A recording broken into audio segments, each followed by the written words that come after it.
We welcome you live to the season number 3 NASCAR iRacing FedEx Cup Series race at Kentucky tonight. Alright, it's a brand new track on the calendar for the NASCAR iRacing FedEx Cup Series. Of course, it's Kentucky Speedway for season number 3. And yeah, welcome live into Kentucky. Ready for race number 17 of the Cup Series season. Just 2 races to go before the playoffs. And of course, a mile-and-a-half racetrack tonight, 134 laps as always for the mile-and-a-half. Halfway break at the end of lap number 67. Usual stuff for a mile-and-a-half racetrack, but it's brand new track. It is Kentucky Speedway, very unusual mile-and-a-half and very different than your standard mile-and-a-half. So last night's Xfinity race had a decent showing. It was Cameron Chandler dominating. He will be, of course, in the booth tonight. I'm also joined by Xfinity Series driver and newly crowned regular season champion, Connor Asbell, and then we'll have Richard Cherry in here from time to time, and that's our booth lineup for tonight. Alright, of course, once again, welcome back live to Kentucky. So, guys in the booth, it's Kentucky, a brand new racetrack. We had preseason Thunder here, so from what we saw in preseason Thunder, I know there's a lot of updates with iRacing and all that. What do we think we're going to see here tonight in Kentucky for the first ever Cup race? I'm not gonna rely too much on Precision Thunder. I'm gonna rely a lot on the Xfinity race yesterday. We saw already passing was really tough. For example, Cameron Chandler led 88 out of the 90 laps that were run last night. So with an next gen car, it's going to be even more track position reliant. Oh, sorry. So yeah, it's gonna be interesting for sure. Yeah, new package with these cup cars. 30 years is going to be a lot more difficult to manage, and it's going to be interesting to see what these guys do today. Yeah, for sure. Now with how the Xfinity cars were, with dirty air being a big issue throughout the whole night, we're probably guaranteed going to see closer racing, but if we get some long runs in, we'll probably see a little more spread out. So in preseason Thunder, it was honestly kind of like a pack race, maybe similar to what we see in Michigan and maybe Fontana, but you never know. They were running the outside in preseason Thunder. We might not see that tonight though because of all the iRacing updates as of late with the Gen 7 car. Well, there is quite a bit of grip on the top in 3 and 4, so we might see guys start to set up passes through there, but 1 and 2, pretty one lane around the bottom. So I don't know. It's going to be interesting to see in practice. Yeah, we didn't see a whole lot of using the outside lane in the Xfinity race last night. It was just mostly bottom dominant. We saw maybe a little bit of middle lane running, but that was just about it. Yeah, middle lane running was going through 3, then entering 4. That's where most of the top line was coming in, but next gens are a lot more different, so anything can happen. Welcome live to Kentucky Speedway for the NASCAR iRacing FedEx Cup Series. And yeah, going to be up and running at Kentucky in just a couple of moments. Already riding along with one car. It is the 6 of Braden Hunsicker up to speed in his machine. One win of the season happened all the way back in Phoenix and race number 2 of the year. Beautiful scheme for Braden today. Yep, that's pride Christmas game right there.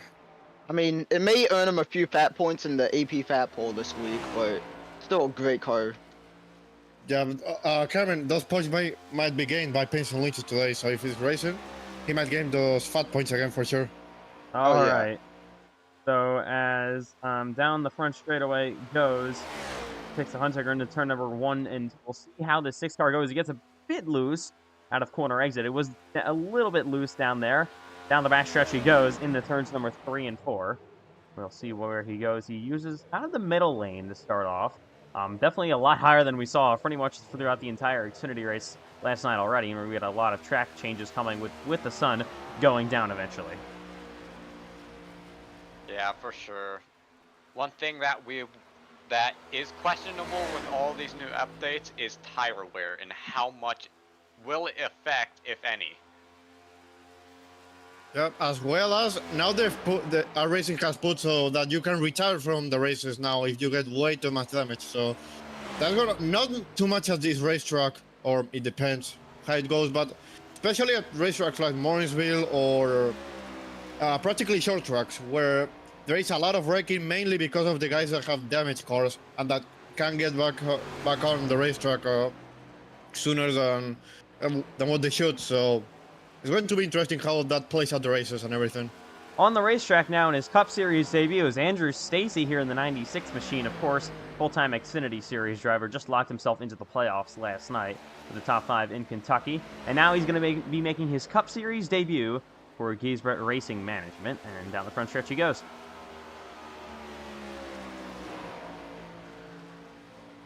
Ahead of him is the 99 of Payson Lindsay. He's got some smoke on the 99. It looks like he was going sideways for a second. As Stacy's up the racetrack in the wall a bit. Hunsicker stops it. There's Aiden Donahue in the 24. The marbles. That's the effect of the marbles on the tires now. You can't really run the top as this early. Yeah, so we're going to have to see how the track plays out tonight. Now the 09 of John Butler comes on track. His machine. Bryce Benson down the back straightaway. He's got to have to have a really, really good next 2 races if he wants any chance of making the playoffs. So we'll give you the playoff bubble update right here. So currently, of course, it is Wyatt Youngblood in 12th place, just above the cut line. Got a couple of other drivers down there, and then also the regular season championship battle. Matthew White leads Aiden Donahue by 8 points, and then Bryce Benson is down -2. So the max points you can get a race is 31. So that means 62 points are available over the next races for Bryce Benson. It's possible, but he's going to need those playoff cutline drivers to falter, and he's going to have really, really good races. And one of those really good races has to be Daytona, which is completely unpredictable. Yeah, Daytona just has what it is. I mean, most drivers will be probably aggressive. For the ones that are locked in, probably the same thing, but it all comes down to missing the big one and getting some stage points. Yeah, Bryce is on a pretty good team though to be in the situation. He has a bunch of teammates that definitely can help him. So, yep, right. And we're gonna see that happen quite a bit tonight. Yeah, also Jorge with the 71 of Cole Clausen. Continuing on with Bryce Ben, well, I've mentioned this on the final lobbies at Daytona, but he's always a really fast driver. On qualifying, for example, he can set a lap on the pole every here and then. His main problem, though, even though in the next gen he's not as critical because of the higher tire content of the bigger tire, I should say, is tire wear. He falls off a ton in the long run, so he's improving that though, but he has to improve that even more. He wants to win races a bit the likes of Aiden Donahue, Matthew White, Braden Hunsicker, for example, too. He's that kind of driver that is like playing hide and seek, but he can be also consistent as well. As we see the 88 Ally car on the track. Dylan Banks down the front straightaway, puts an 8th place lap time in down. So Dylan Banks has 2 wins on the year. Happened mid-season, I guess, close to early season. John Butler puts a good lap, 3rd on the board now. He won at Martinsville and Texas. Yeah, Texas is sort of like a track like this, but this is just really unpredictable now with how much has been updated and whatnot. Hard on the wall. Dylan's gonna be looking to get some momentum back. He's had a rough few races, gotten taken out, and just didn't really have much speed at Watkins Glen. But we're back at a normal oval, and Dylan might be one to watch again. Yeah, of course, he dominated Nashville a few races ago. Ethan McMillan is loose here in the 70 car, and he's going around.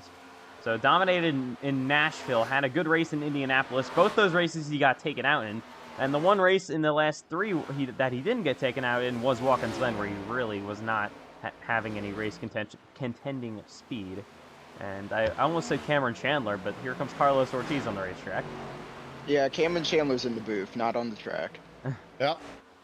I heard Cameron Chandler is pretty good. Yeah, some guys might disagree. John Nagayan. Back markers. Yeah, guys who wreck every week. Guys that are very fat. Oh, extremely. Yeah, that, Anyways. right there, Ethan, you got some fat points right there. Anyway, so here is Braden Hunsicker down the front straightaway, currently 7th on the board. As Brendan Hunsicker has put in the chat, are you driving, Ethan? Yep. Yeah, fat points to him. Unacceptable. There we got Cole Clausen up the racetrack. There we go. Team car in the wall. Payson Lindsay. Yeah. Got into the marbles again. Down the front straightaway goes Cole Clausen in that brand new Christmas style paint scheme, what we saw on Brad Kieslowski from I think 2019. Oh, he's gonna go hard. And, Oh yep. my Oh my god. Oh! And he got Newman. Oh, Cole Bryce Clausen Benson. has committed like 3. Cut the cameras, folks. Cut the cameras. Yeah, expected to see that car torn up quite a bit tonight, but definitely not that bad. Guess if anyone wants to do it, it's Cole Clausen. There's Landon Johnson on the racetrack in the 60 machine. Down the front stretch he Kinda. goes. Kind of top a lot. Might be trying to, because maybe he wants to test some options. We see a wreck between Nathan Donahue and Andrew Stacy. Maybe. Oh, and they're still wrecking. Carlos Ortiz in the 21, replacing Cameron Taylor with that paint scheme, so, you know, Yep. Apparently, I was supposed to race tonight, for real.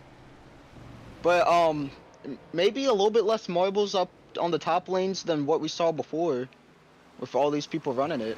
Or maybe they're just trying to run them off, but now for the race. Cars definitely seem a bit loose in 1 and 2. So they do get kind of sideways through there. 3 and 4, they're definitely a lot more stable. So we'll watch John Butler here. They do seem to slide out a bit off the exit of 2. Just kind of like that. He's in the wall a bit. Yeah. And like Hunsicker behind him. That's something drivers should be able to get used to, the portion of the racetrack. As Ethan is now showing Carlos Ortiz in 21 Monster Energy Chevrolet. Ortiz hitting 16 points behind the cut line, and he has perhaps one of his best racetracks at Daytona, so he can make up a lot of points here for today. At least for him, and the drivers in that hot zone is going to be about keeping the car clean and maybe trying to.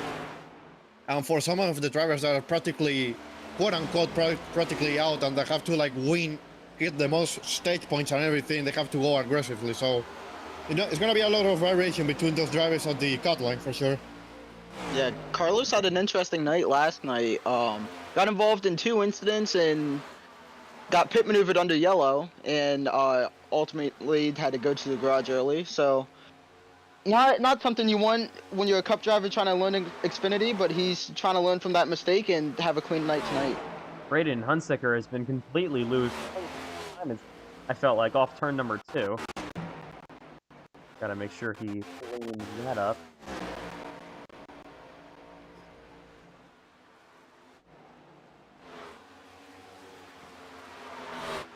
Here's Johnson. Here's Lindsay up the track. And Donnie, here's Eli Tomlin on the racetrack. Your points leader, Matthew White, in front of him. And he pulls off the track. And behind Hunsicker now. They might be doing a pit party then. They're bumping each other. Here comes Oh, Lucas. no, he's... Comes Lucas Lewis down the back straightaway. Currently sits above the cut line. He has a pretty good chance at locking in a spot in the playoffs today and not have to be concerned about Daytona. Of course, doesn't have any wins, but he's had a really solid season. He's got a lot of multiple top 5s, multiple top 10s. He currently sits 38 points above the cut line. And just wants to have a good day so he can secure a spot in the playoffs next. Or for a couple of weeks in Darlington for the Southern 500, the playoff opener. And then, of course, not having to worry about Daytona next week, which is the regular season finale for the 3rd straight season. I don't know. I'd be worrying about Darlington because it's a Lady in Black. No one can get that track right. It seems like. Yeah, of course, it's the track too tough to tame. And we'll see how tough it is to tame in the Southern 500 for race number 1 of the playoffs in Season 3. Yep, and absolutely. It's like Darlington feels like in the NASCAR schedule, it feels like that final test. If you can master that racetrack, you can master any track on this schedule. Ooh, car on the wall, almost. Joey Logano was mega hyper. He's won 2 championships and not in that race. 3. Oh yeah, now it's 3.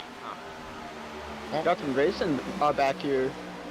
Starting to look kind of similar to Police and Thunder, where they are racing. John Butler, what a good lap for him up to second. Oh, Yep. White. Oh, he's losing, he hits the wall. He hits the wall, and now he goes to inside wall hard. Yeah, unfortunate for Matthew. Let's hope he doesn't do that in the race for his sake. 4th in the AP, Fat Police. He can make it up a ton. Friendler. Yeah. Can you refresh Trading Paints real quick? I changed best game. Yeah. We got, I think, the youth car on the track. Not quite. Getting the gear on right now. I think actually you have to go to the app and do it that yeah. way. Alright, thanks.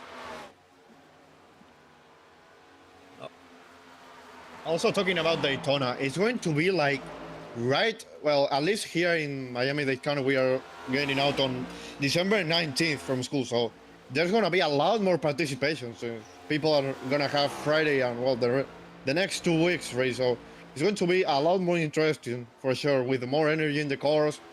Therefore, it's going to be really exciting for us and for the people watching, too. Yeah. I know I'm doing double header. I don't know about anybody else, but I really gotta kind of lock in for both races in a way. Anything can happen, and I gotta make sure I don't get involved with anything. The test car is now on track behind Aiden Donahue. Yep, he won 3 out of the last 2 races. 3 out of the last 4 races, and in Watkins Glen he finished 3rd. After that epic last few laps battle, I should say, between Matthew White and himself. It was hard, but clean racing. That was really impressive. Spectating that, like, with popcorns and everything.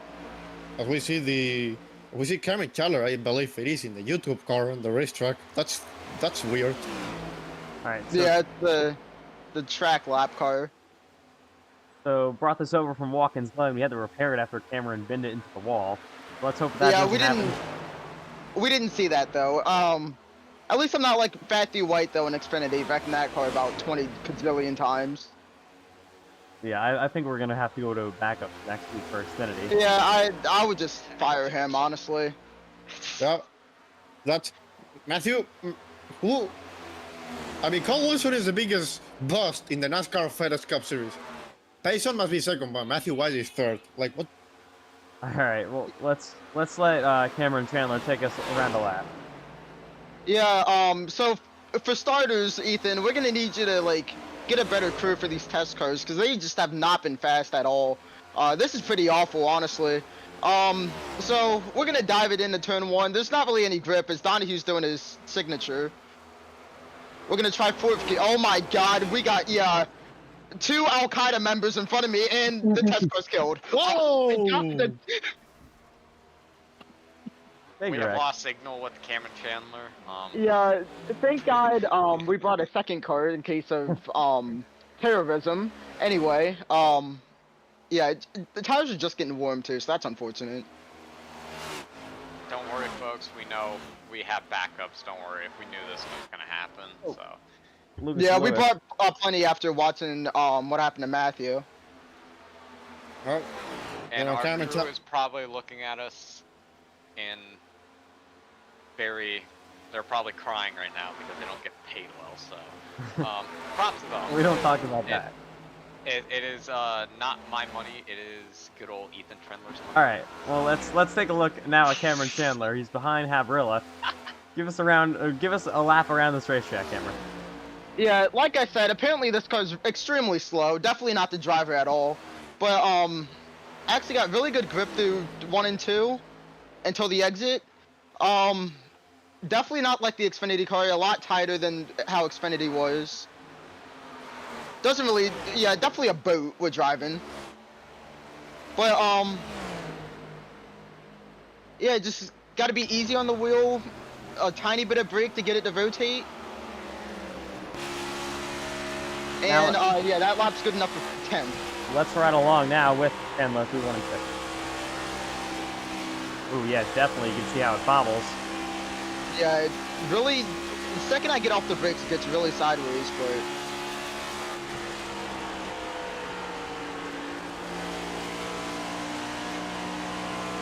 Got some dirty yeah, air. someone give me back my Xfinity car. Yeah, actually, let's test the dirty air. I haven't actually noticed it yet. Cameron, your Xfinity car is currently getting torn down. Yeah, that sucks. Oh, I mean, Wanna move? we saved some confetti for you though. So Oh, yeah, okay, yeah, that's fine. they'll be shipping a little baggies We're gonna try the finish. marbles. Cameron Teller finished 6th in the AP Fat Polish. He's going to. He has been taking us around Kentucky, and he's going to continue to do so until he gets tired. Yeah, I did finish up there. That was a bit of a scam, but No, it wasn't. honestly, oh People no, there it is. Okay, yeah, I don't really feel a difference between how the marbles were, so I guess that's not really gonna be a factor this race. Definitely would have been an Xfinity though. It just flies up the track the second you get marbles. here is Matt grabbing the 3 on the bottom of the racetrack and down the front. Yeah.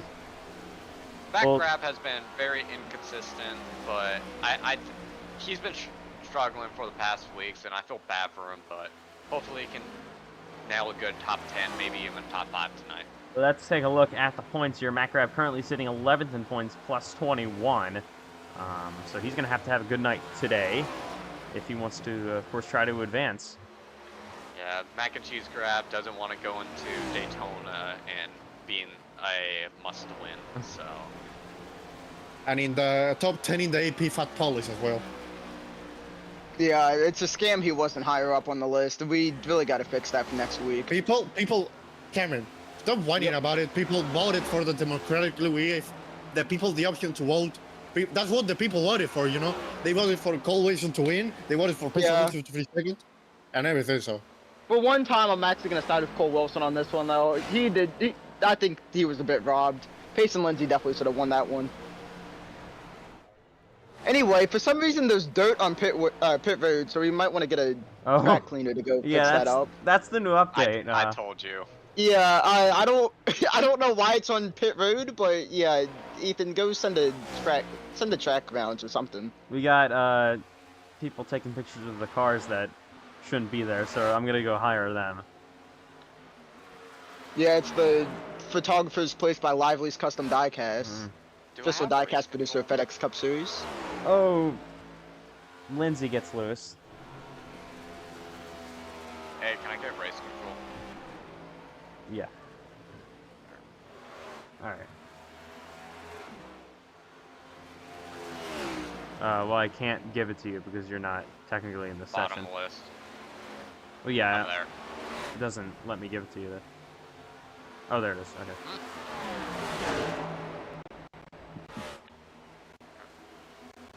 Key. Got a new face in the series, Michael Gregory.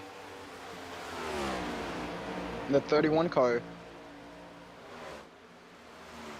Is he making his debut for the new team that'll be full-time next year, Chandler Wilson Racing? Yep, that is the first ever CWR entry. It's like, I can't figure out how to work the camera so I can get a good look at it. The Bass Pro Stops 31 car. I have no clue how his speed works, so we're gonna see how fast he goes here. Currently 11th on the board is Wyatt Youngblood goes to the inside of Payson Lindsay down the front straightaway. Lindsay. Yeah, Payson Lindsay almost pulled a Payson on, almost pulled a Coke 600 Season 1 on him. Yep. Aiden has said that Gregory though has his speed and everything. So it must be interesting for sure to see. It looks like my crew brought my own next gen for Daytona. They brought it here. It seems like. Oh, It's so that's chilling down in pit road. Yep. So we got a leaked Connor Asbell Michigan Wolverines car on pit road. Yep. Oh. Yeah, We I guess- won't leak it. We won't. Yeah, I guess no, Michigan you're wanted fine. to. You can if you want. They wanted to show off the car a little bit to the fans here. Yeah. They're like, this is a revenge car. There it is. Beautiful number 17 Ford. Probably we're gonna Yeah. see this in Daytona next week. So they brought the car early. So I didn't know Yeah. this was where show cars got parked. Oh yeah, right on pit road. Yeah, they put me on the pit road, so. And I have the Daytona. Oh, never mind. What a move It showed the Daytona setup for a second. Oh, Ortiz Steelers lose went and hit down the the wall. back straightaway. Yep. Pow. As I'm looking at Ashton Miller in a Carvana number 79. Pretty slick, if you ask me. It's like Jimmy Johnson out there. Hard on the wall Yeah. goes John Butler. Looks like ETR. Looks like Jimmy Johnson for me. ETR for Aston Miller decided they were going to Oh! rewrap the car mid-race. I guess Sprite didn't want to stick around. And I guess not. Yeah, they went to go to Right. Highline and sponsor Braden instead. Bright feels like they got too much sponsorship today, I guess. They found out they couldn't pay for it. Yeah. Here's Logan Giesbrecht on the racetrack, currently 20th. What does that mean, Scheme? What's the sponsor? He and Oh. Tomlin. Oh, it's not the dollar store. Is it the dollar? Oh! It's think a so, but- Dollarama. I think Cole Clausen should tune into the stream and try to hit that pit road exit. Because that's a bump. Oh, Right. Avrilla. Oh my gosh. Bryce Benson's. Oh! Oh! Oh! 3 minutes to go here. Bryce Benson takes a horrific hit. Yeah, I hope he wasn't on tires. That's a back injury. I'm scared what Cole Clausen's gonna do. He's gonna commit some questionable acts. That's gonna entertain us for the 2.5 minutes we have remaining in practice. What is he gonna do? He's gonna take the corner like a normal person with a brain, with arms, with food, with everything. And by the way, Clausen has been in this session since it went up, and he is yet to put a lap. Oh my god. At points. Yeah, that goes to show how much of a menace he's been on the track. I don't know why Fish and McMillan decided to keep paying for cars. 'Cause they have to be trillions of dollars in debt at this point. And he's wrecking it again. Oh, that's gonna hurt. Oh my god. Oh my god. Oh! Yeah, Wait, that's a concussion. Okay, I couldn't find it. Yeah, Fox moment. Or into turn one. That's so fat. That's crazy. Yeah, fat points for you, Ethan. Okay. He's written in the wall. Oh, and we got a issue off of 2. Oh. Wyatt Youngblood goes around. Is Oh. that Braden? Yep, Braden into the Oh, wall. Ashton Miller. Oh! Yeah, that's a get back for Braden stealing Sprite from him. That is Is that- true, as the 45's still getting hit. Let's settle the debate. Coca-Cola, Pepsi, or Sprite? I drink Mm, water. You see, I would None of say the something, above. but I've been informed by production that I can't say that anymore. Oh. He's been notified by FBI. Yeah, I'm not trying to lose my job here, Ethan. So I apologize. Please give me a raise. Alright, fine.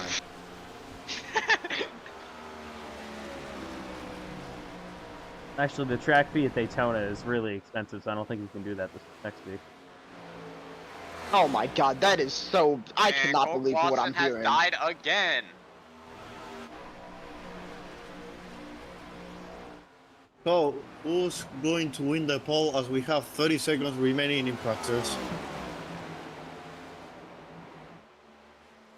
How about that lap by Butler? He's still third, and he is only a quarter of a tenth off the fastest lap. So, gotta watch out for John Butler tonight. Andrew Stacy in Yep. 6th. Good lap. We had some cars in practice in the Xfinity race. Normally wouldn't see up front, but they still had some speed. Yeah, Landon Johnson, I'm pretty sure. Did he finish in the top 5? I know he was up there at some point. Yeah, I think he finished fifth. All right, practice Yeah, is over. Time. Oh, hard of the wall. Oh, Oh, yeah. Yeah, and Two, Jason this is- Lindsay just cleaned out Braden. Yeah, average pace and Lindsay maneuver right there. All right, we are Not ready. Not sure why Payson is still allowed on the track with his terroristic-like moves. I don't know if YouTube's gonna let us like say that. They'll be fine. Okay. All right, welcome, welcome live to Cup Series qualifying in Kentucky for the first ever Cup race at the Kentucky Speedway. Practice is over. It is now officially time to get set for the race. Who's gonna win the pole? I now got the question: Is it going to work?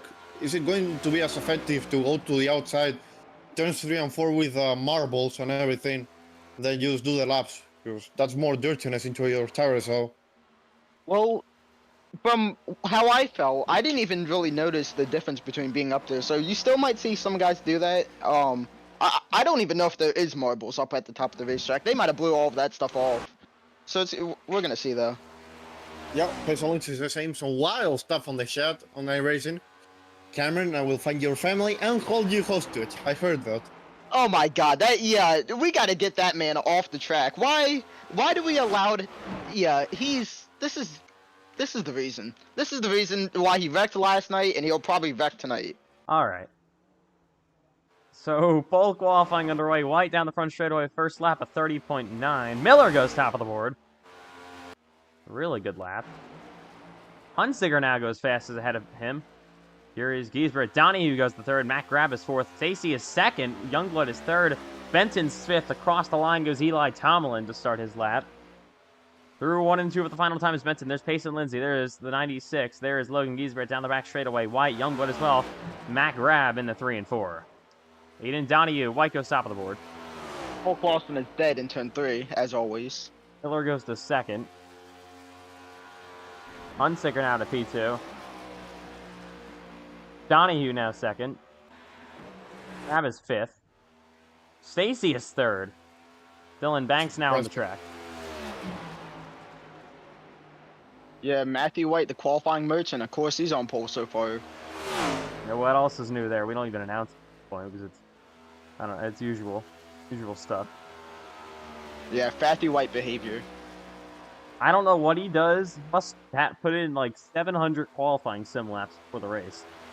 I think he just uses the Chiefs' black magic to get pole every race. Oh, Dylan Banks in the wall, and he's gonna back it down. He's only. Yeah. Oh my gosh, what happened to Cole Clausen? I don't so- know. Who's backwards in the pit? Oh, that's crazy. We got a car. That's a once at a time thing. Here's Carlos Ortiz now on the track, trying to put down a lap. That was horrible. Butler is 11th only. He was, of course, top 3 in practice. Gregory slots in 14th for the debut of Chandler Wilson Racing. I believe Juan Cobbs Jr. is on MNF Racing because he's Cole Clausen's favorite driver. Ortiz goes 17th. You said MNF got a second car? How did that happen? Yeah, I don't know. Well, they Yeah, also have that's McMillan in the race. Interesting. Across the line goes Gregory. Butler goes the third. Great lap for him. Like we said, Gregory's 12th. Here comes Carlos Ortiz, currently 17th, wants to try to improve. Ortiz is going to go to 12th. Pushes Giesbret down to 17th. Then Dylan Banks, currently 16th. Yeah, he's not going to be able to set another lap. He hit the wall. Yeah, that was probably going to be his fast lap, I'm assuming. And Yeah, he threw away his first around the top, the 3 and 4. So, mistake there in qualifying by Dylan Banks. He hasn't really had the most speed in qualifying this season, but he's came in into the race when it counts. And I will be right back. Make sure to set your laps there. Yep. All right. I don't think Cobb Jr. has set a lap. No, he hasn't. Okay, so I've been informed though, since the tradition is most of the time, these tracks give out free pizzas, right? they should in the broadcast booth. Yes, they are currently baking one, so We got fried chicken here. the It's tradition. Kentucky too. Well, it's I believe it's a barbecue chicken pizza. That's gonna be some balance I mean, for the drivers. I mean, it's been a while since we've had tracks making pizzas again, so I guess the tradition stays alive. All right, welcome live to Kentucky Speedway for the NASCAR iRacing FedEx Cup Series race number 17 of the year. It's hard to believe that we're already to race 17. 2 races to go before the playoff. And we'll once again take a look at your playoff grid and where all your drivers are starting for tonight. Carlos Ortiz needs to have a big night. Same thing with Bryce Benson. He's going to have a huge next 2 races if he wants to try to get above the cut line. Wyatt Youngblood currently sits on the playoffs plus 16. And a couple drivers still not able to make it tonight. We should have a massive field, I'd imagine, for Daytona, though, and it's going to all come down to that. For sure. Especially with just Daytona's ways, we've seen it in the 500. Just immediately, we can just have carnage. It doesn't matter when, but now with new physics in the game, grass features, Daytona might just be a dirt race after all. So a great starting spot for John Butler tonight. His best starting position of the season. He's third. Was third in practice. This 09 car has a whole lot of speed in it. We got to take a look at him tonight.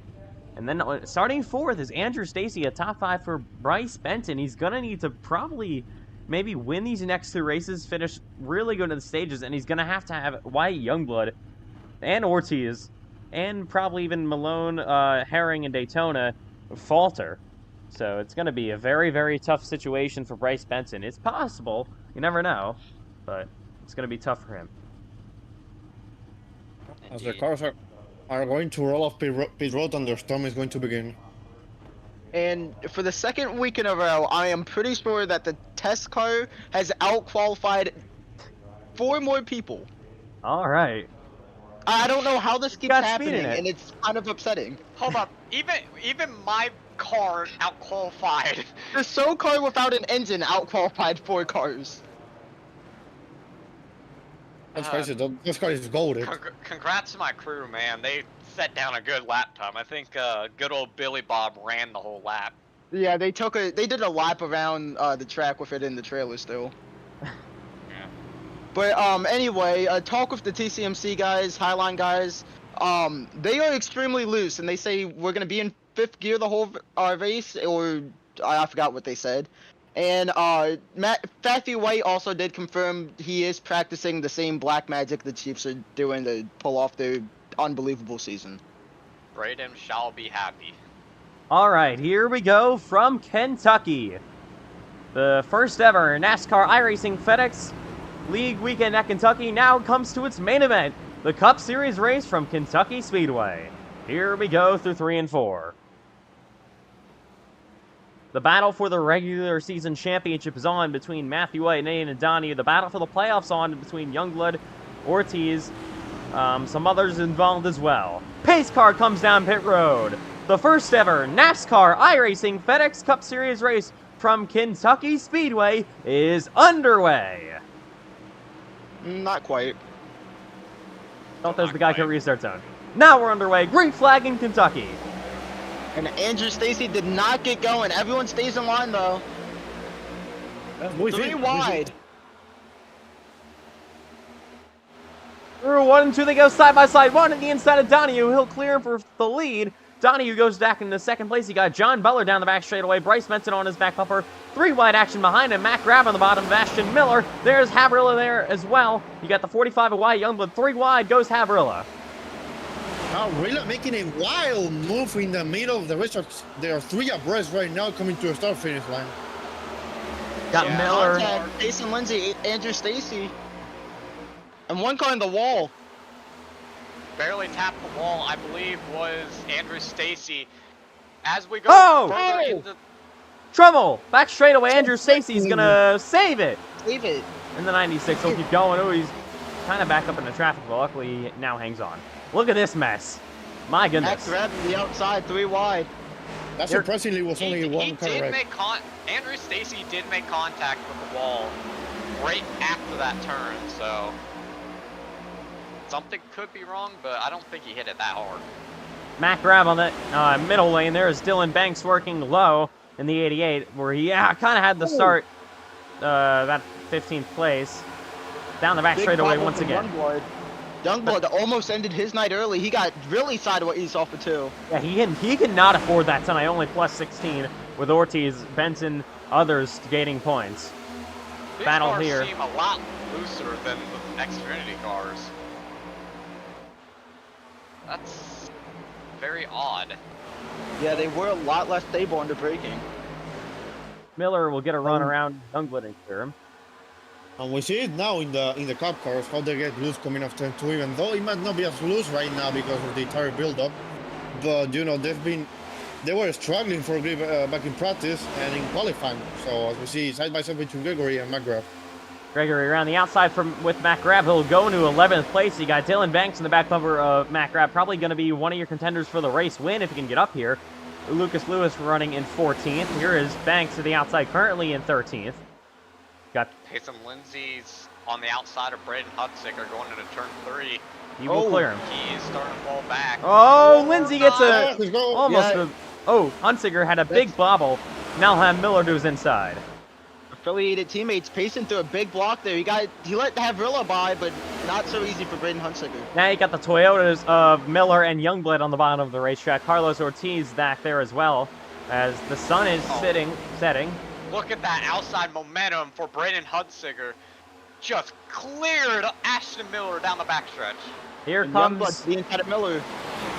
yes he is, side by side for 8th.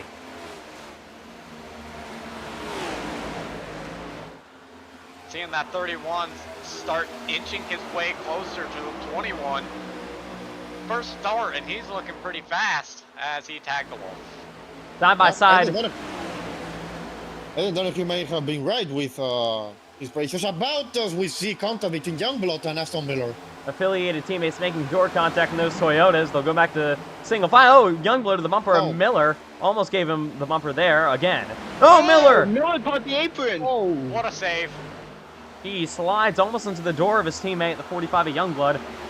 Still down the front stretch they go. He's pretty Youngblood, right. catches the wall. Youngblood is not playing around tonight. He's got elbows out and he is trying to move forward. He is on a mission. He can technically lock himself into the playoffs tonight. It's going to take a whole lot, but we'll see. And with Benson running ahead of him, it's not going to help. Yeah. Ooh, Miller. Miller up the racetrack. Race between Gregory, Carlos, and McGrath. But Mac has backed off a little bit, as we see side by side now between them. Miles in the outside, Gregory in the 31 machine on the inside. Carlos with a dirty air from Aston Miller now. He doesn't have it, so they still side by side almost counted there coming off turn 2. Gregory nearly got to the door of Ortiz to almost moved him up the track. Matt Grab still down there in 12th. The outside goes Wyatt Youngblood on pace and Lindsay. Youngblood going for 7th here to the outside of the 99.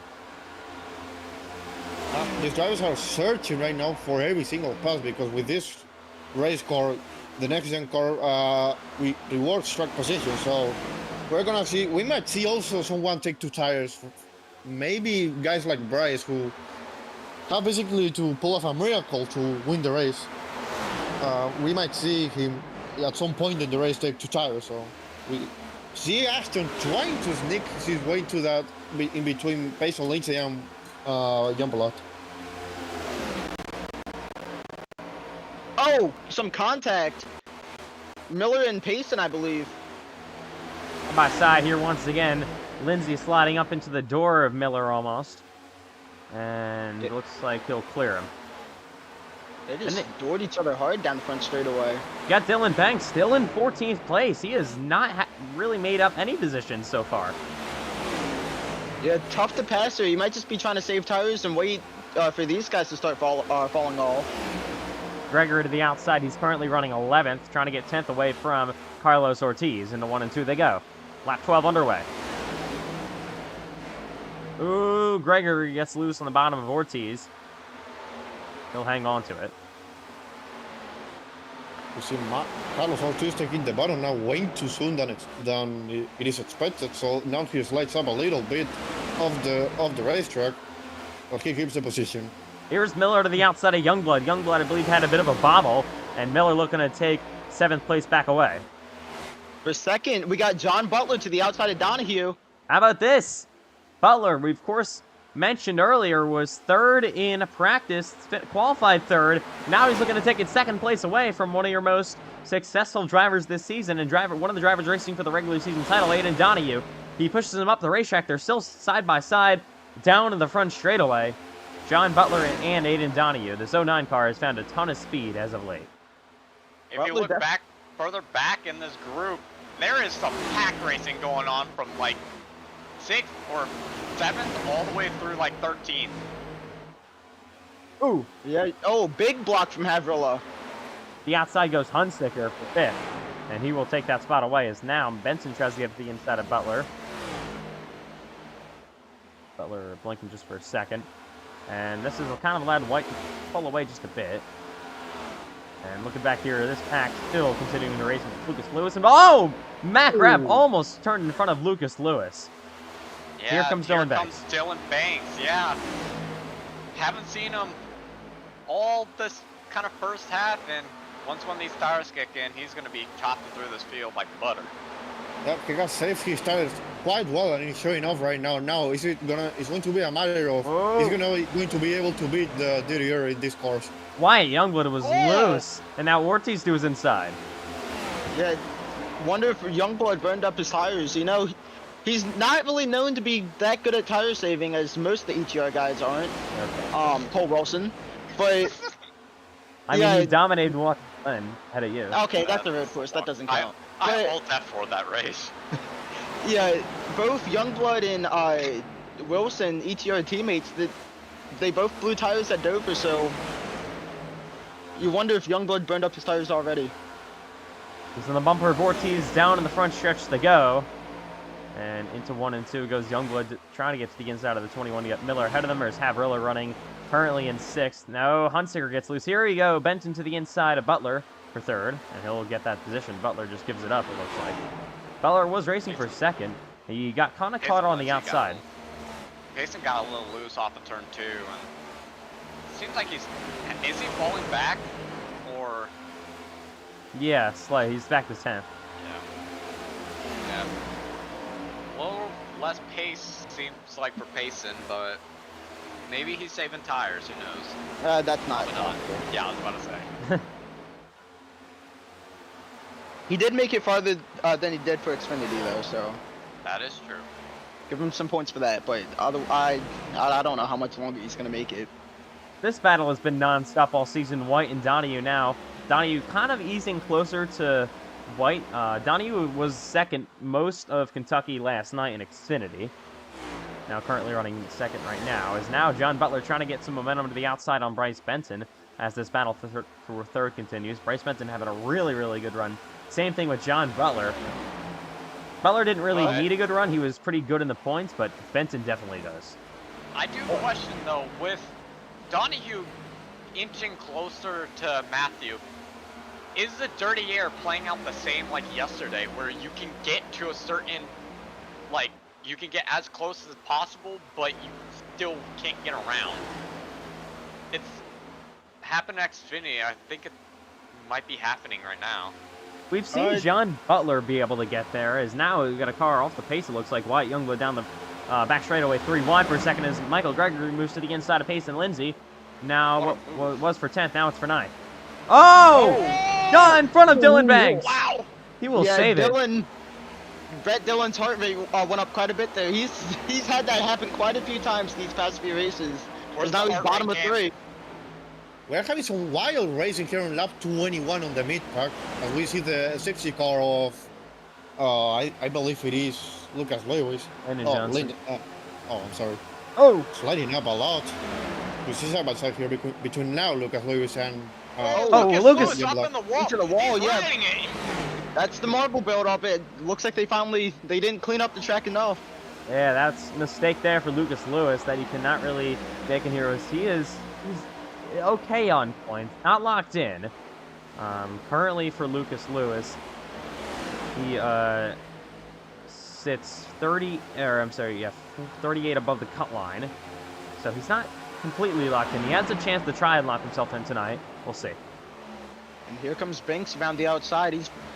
We're getting to the point where the tires are going to start to fall off, so we might see Banks and Mac Grab both start moving up the field a little bit. Side by side here for 10th place. Oh, Payson just smacked the wall. Yep. No damage though. Butler now and Great. Benton going side by side. Battle for third. Butler trying to get it back around Bryce Benton. Oh, Bryce washed up the track. Gonna give the... No, he got a run off the corner. He'll get back clear. And battle still going on back here, I believe. Oh, Mashin Miller's slow in the middle. He almost got tagged there. Must have had an issue or something. Oh, the 31's gonna be up there. Does not get in the marbles though. Believe Miller was running 7th, and now he's gonna fall back to 11th, maybe even 12th with the 31 on the back bumper of him. Side by side now, Dylan Banks to the inside of Payson Lindsay, up to 8th place, and Dylan Banks is coming.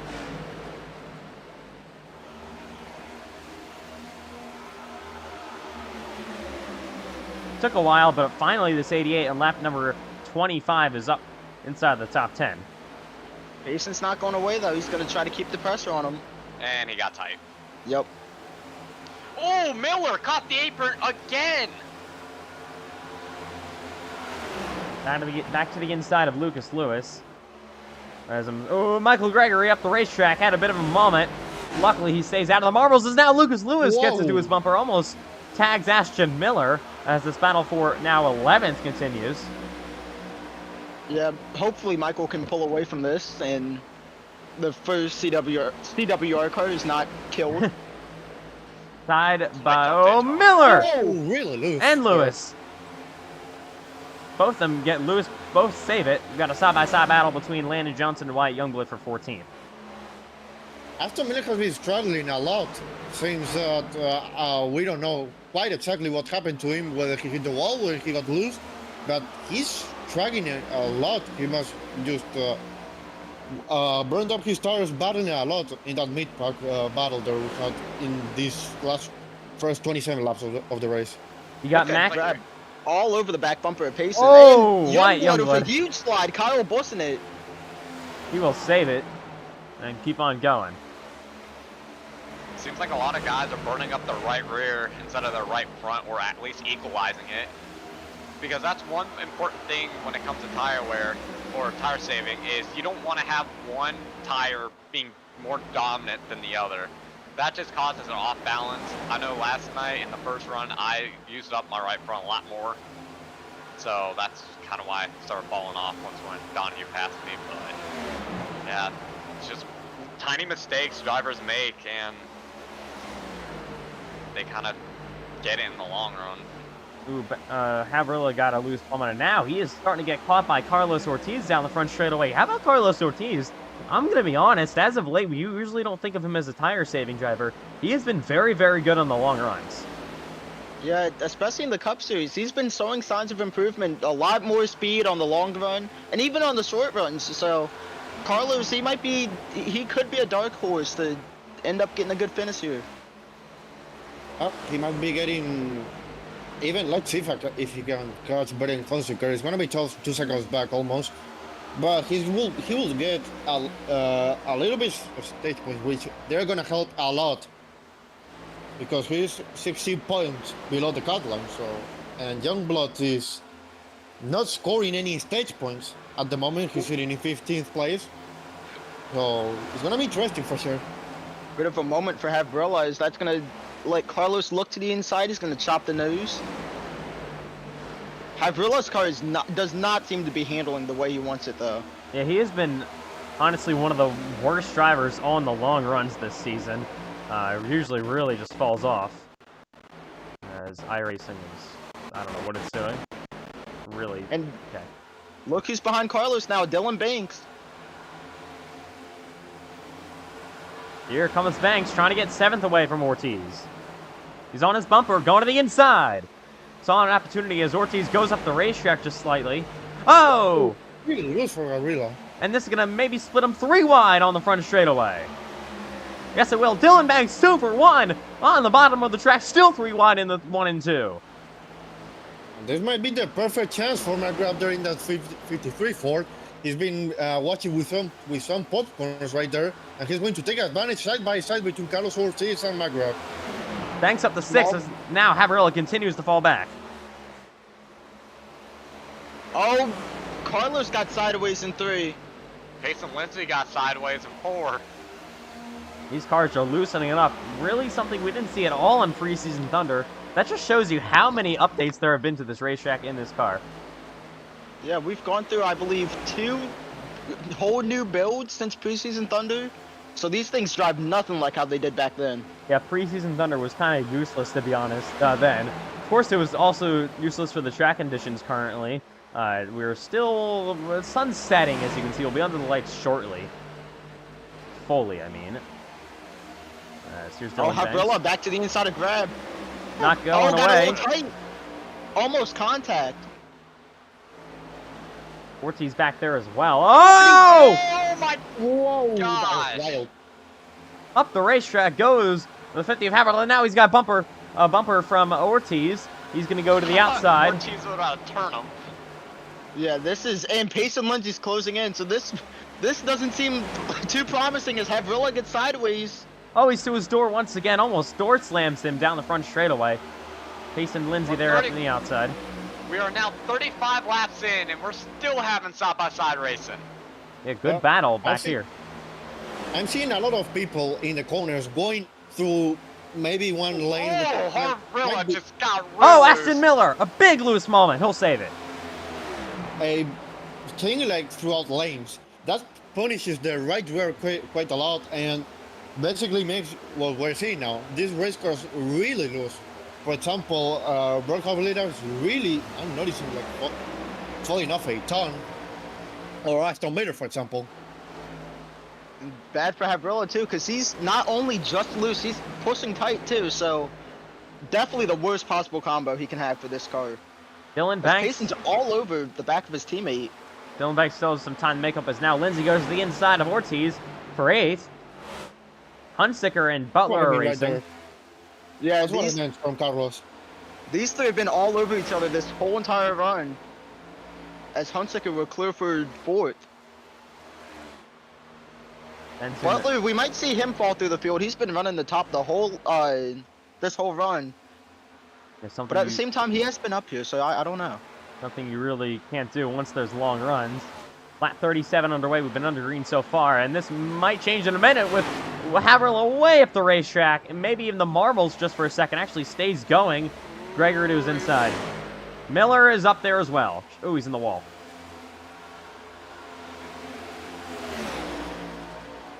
Andrew Stacy is broken back inside the top 20. Yeah, he might, if he keeps on like this, he might go a lap down. I do not believe he's going to fall a lap down as we see Gavrila really loose coming after 2. Yeah, that 50 car is completely sideways. We've seen a lot of the Toyotas, Brad Havrilla, Ashton Miller, and Wyatt Youngblood from 3 different race teams all fall off on tires. So now is Hunsicker going to the outside or inside of Benton for 3rd. Yeah, and Hunsicker, he's climbing through the field now. He's been really careful with his tires, and it is paying off for sure. And here comes Butler. He's gonna have a huge run as Bryce might have blocked it off a little bit. John Butler not going away, currently running in 5th, trying to get 4th away from Benson. These two have been battling at it for a while now, with 28 to go till the halfway break.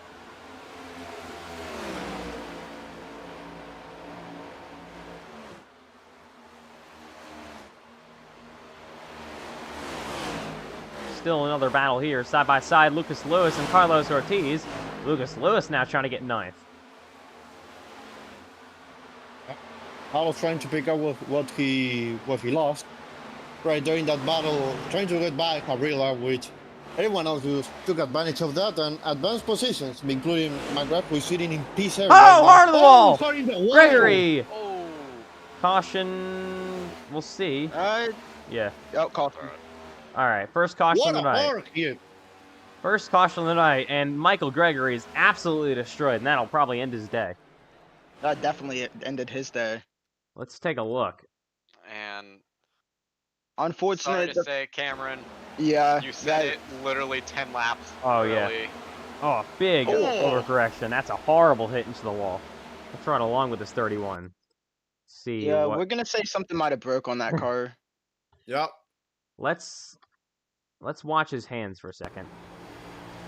Gets loose. Yeah, he's loose and- there, he's loose yeah. there, then it hooks. Yep, definitely something broke. We'll get the team to go fix that up for next time that car goes on track.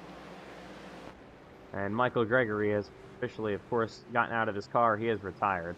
Unfortunate for his Cup Series debut. That is not what they wanted to see. That race team for Cameron Wilson Racing, or whatever it is. Chandler Yeah, Wilson not Racing. human. Yeah, there we go. At least you're not calling it Cole Wilson Racing like some other people. Well, it's CWR, so, I mean, a lot of people probably will. Yeah, and that's really unfortunate because I don't really want to be associated with Cole Wilson. But anyway, pit stops. All right, oh, Matthew White. Almost, I don't think it matters in iRacing. Oh, he hit the box there. Yeah, it's the cone. We're coming down a pit road for the first time. First caution of the night is out, lap number 42. After a long run to start the race. Your leaders are pitting. So Gregory out of the race, your first retirement after just having a big moment, overcorrecting it hard into the wall head on. Oh, and your two leaders back it up. Yeah. Whoa! So we'll see what It's gonna be an happens here. opportunity for Bryce Benton and Braden Hunsicker. Possibly John and Butler. John Butler. We'll see where the 6 car is. He's coming off pit road. As Benton Dylan rolls off. Banks! Look at a stop for Dylan Banks. Whoa. Here they come. I believe it's White, Donahue, Hunsicker, Banks. Benton grab, I think, Butler here. He loses a couple spots. Big 3 wide moment off pit road as well back there. What a stop from the 88 team.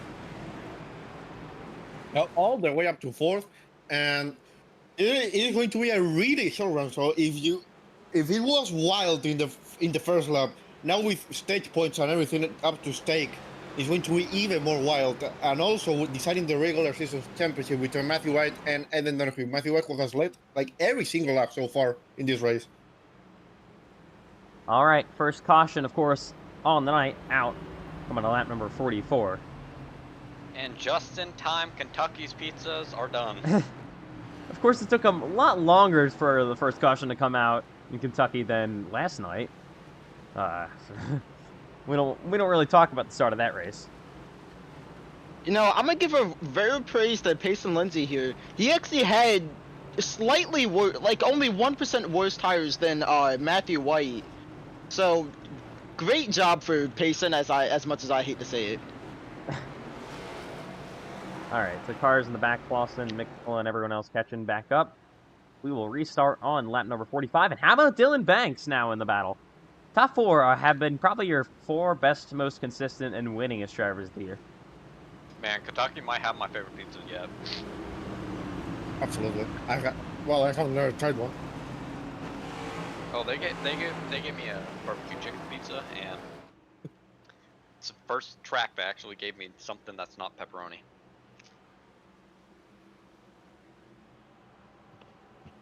All right. I don't know where the fried chicken that we ordered is. We ordered like a I whole... got stuck in traffic. It's bucket of it. Kentucky. Yeah, That We don't remember that. That weaving we see from left and right, we see from Matthew and everybody else. That's new. That before it wasn't that convenient without marbles, but now that you have marbles, you wanna clean them off. and just have the most grip for this restart, which is important because otherwise you are just going to be struggling to pass people. 23 laps to go till the halfway break in Kentucky, wrapping up the first caution of the night, ready for the first restart. Side by side, White and Donnie, you watch Dylan Banks back there on that outside. Outside hasn't really gotten the best starts. We'll see what happens this time as they go up through the Geiger restart zone. What a start by the 12s. They kind of stack up through the rest of the field. Here is Hunsinger to the inside of the 24. Side by side for second, down into 1 and 2. That was a great restart by Matthew White there. He just made Aiden fall asleep there. As we see a battle for a space on each slice. Oh! Dylan Banks up the track. For third. Banks way up the racetrack as now they go and look almost at Grilla to the inside. 3 wide. Abreast. On the bottom of Miller, there is Youngblood. They're almost 4 wide for a second with Ortiz involved in this. 2-year cut line drivers side by side. Youngblood and Ortiz for a second, and they're back to door-to-door action with Miller and the 21 of Carlos Ortiz. There's John Butler losing spots on the restart to Pace and Lindsay. He is now back almost in 8th. Oh, Ortiz. Carlos in the marbles there and hitting the wall a little bit. Here is Benton, 3 wide though. Matt Grab to the inside of Bryce Benton, trying to get Dylan Banks as well. Not the greatest restart for Dylan Banks in the 88 machine. And he kept position. Grab still to the inside of Bryce. 2 teammates, the 53 and 25. 21 to go until the halfway break. As here comes Havrilla, got tight, looking to the inside of Miller. And Miller's gonna have a run on Pace in here. Lindsay and Butler still side by side as there is Benton getting a good run around the outside on Matt Grab will clear him. As we see Carlos Ortiz getting really close to Youngblood there for a few laps now. Ashton Miller was sideways. Yeah, these guys picking up the intensity a little bit. Yeah, McGrath has been playing as the hider all race long. Now he's playing as a seeker. He's in 6th right now, and he's moving up the field. We see how Rilla and Payson Lynch doing wild stuff there. Haverilla back to the inside of the 99 car. You got Wyatt Youngblood way up the racetrack in the 45. Probably in the marbles a bit. He'll lose positions and fall back to 13th, maybe even 14th. He's looking for anything he can find as he almost got into the back of Lucas Lewis, pulling back in line there. Up here comes John Butler trying to get momentum once again. Yeah, Butler, he's fallen off a ton since that restart. He was back in somewhere between 3rd and 4th, and now he's sitting in 7th place with the threat of Ashton Miller, who has been good on the short run, but on the long run, he's been lacking a lot. Battle seems to never end. It's Donahue and White. Here we go, and Hunsinger trying to get into the battle as well. And Benton goes to the inside of Dylan Banks and gets 4th.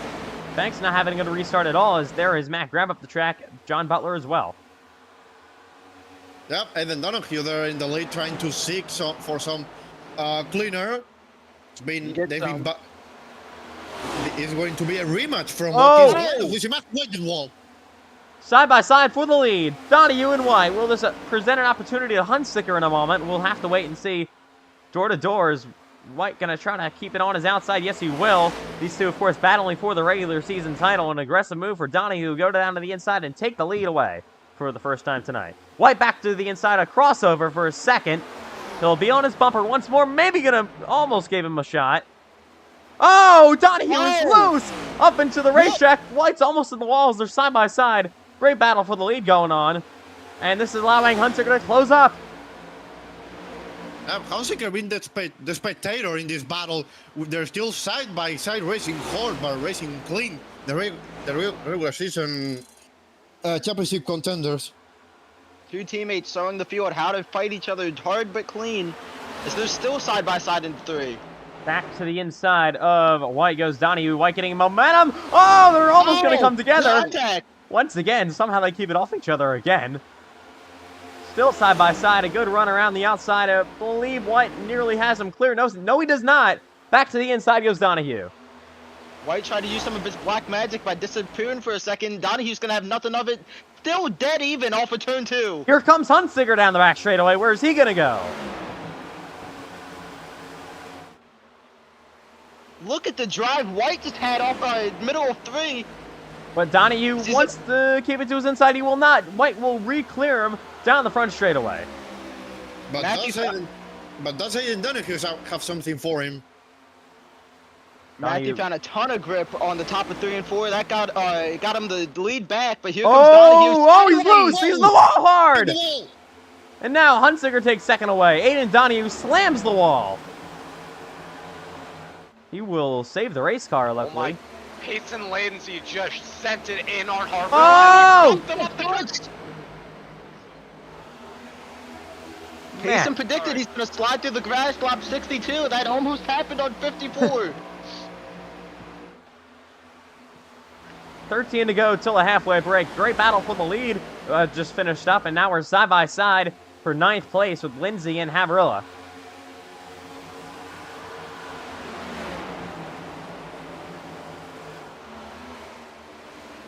Still side by side. Oh, Lindsay drives it in deep, trying to clear him once again, but Havrilla not really giving up. John Butler all the way back to 8th place on the restart.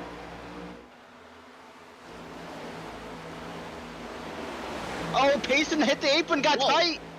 Forced Havrilla off the track. Here we go for the lead. Braden Hunsticker on the bumper of Matthew White. White, of course, remember he was using the outside for like 7 laps straight, driving side by side with Aiden Donahue. How bad was that on his tires? We'll see in a moment as Hunsticker tries to catch him. Donahue could have a bit of damage as he slammed the wall, as you saw. He should be fine. Even with these new damage, these things are still pretty tough as Carlos got into Havrilla a little bit. White's kind of struggling as here comes the 6 of Hunsicker to the outside. Trying to maybe go down to the bottom, get a better exit than Matthew White. 10 laps to go to the end of this stage. Braden has fallen a little bit. Maybe just bad corners happen. So will he be able to close in? He's sure doing that. Verdier is definitely not as bad in this Cup car than Xfinity last night, is what I've noticed. You can definitely get to someone's bumper and make a pass around them. Here we go. Hunsicker back on the bumper. White. The 12's up the racetrack. The 6 closing in. Once again, the 12 machine gets loose. And these 2 Ford Mustangs battling for the lead currently, with Hunsicker on the bumper of the... Something. My focus on crashes is right now focusing on Payson Lindsay. Of course it is. Here we go to the inside. Matt Grab on the 88 of Dylan Banks. He will concede that position. And now, back to the inside nearly is Hunsicker, side by side between John Butler and Ashton Miller. Butler is loose down on the bottom. He will save it. Yeah, Tom Miller almost hitting the wall there. 8 to go till the halfway break. Battle for the lead going on. Oh, White's up the racetrack once again. Here comes the 6. Momentum, he blocks. Hunsicker now to the inside for the lead in Kentucky. Hunsicker now has the bottom. Donahue was not able to clear. What is the... Oh, he's up the racetrack. Got a cut him a break. He does not want to turn the 12 machine.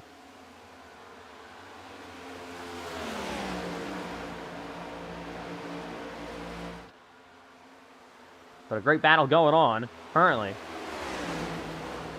They might slowly be driving away from Aiden, too. Ooh, big bobble for Hunsicker in the 6. Side by side now, Havrilla and Ortiz.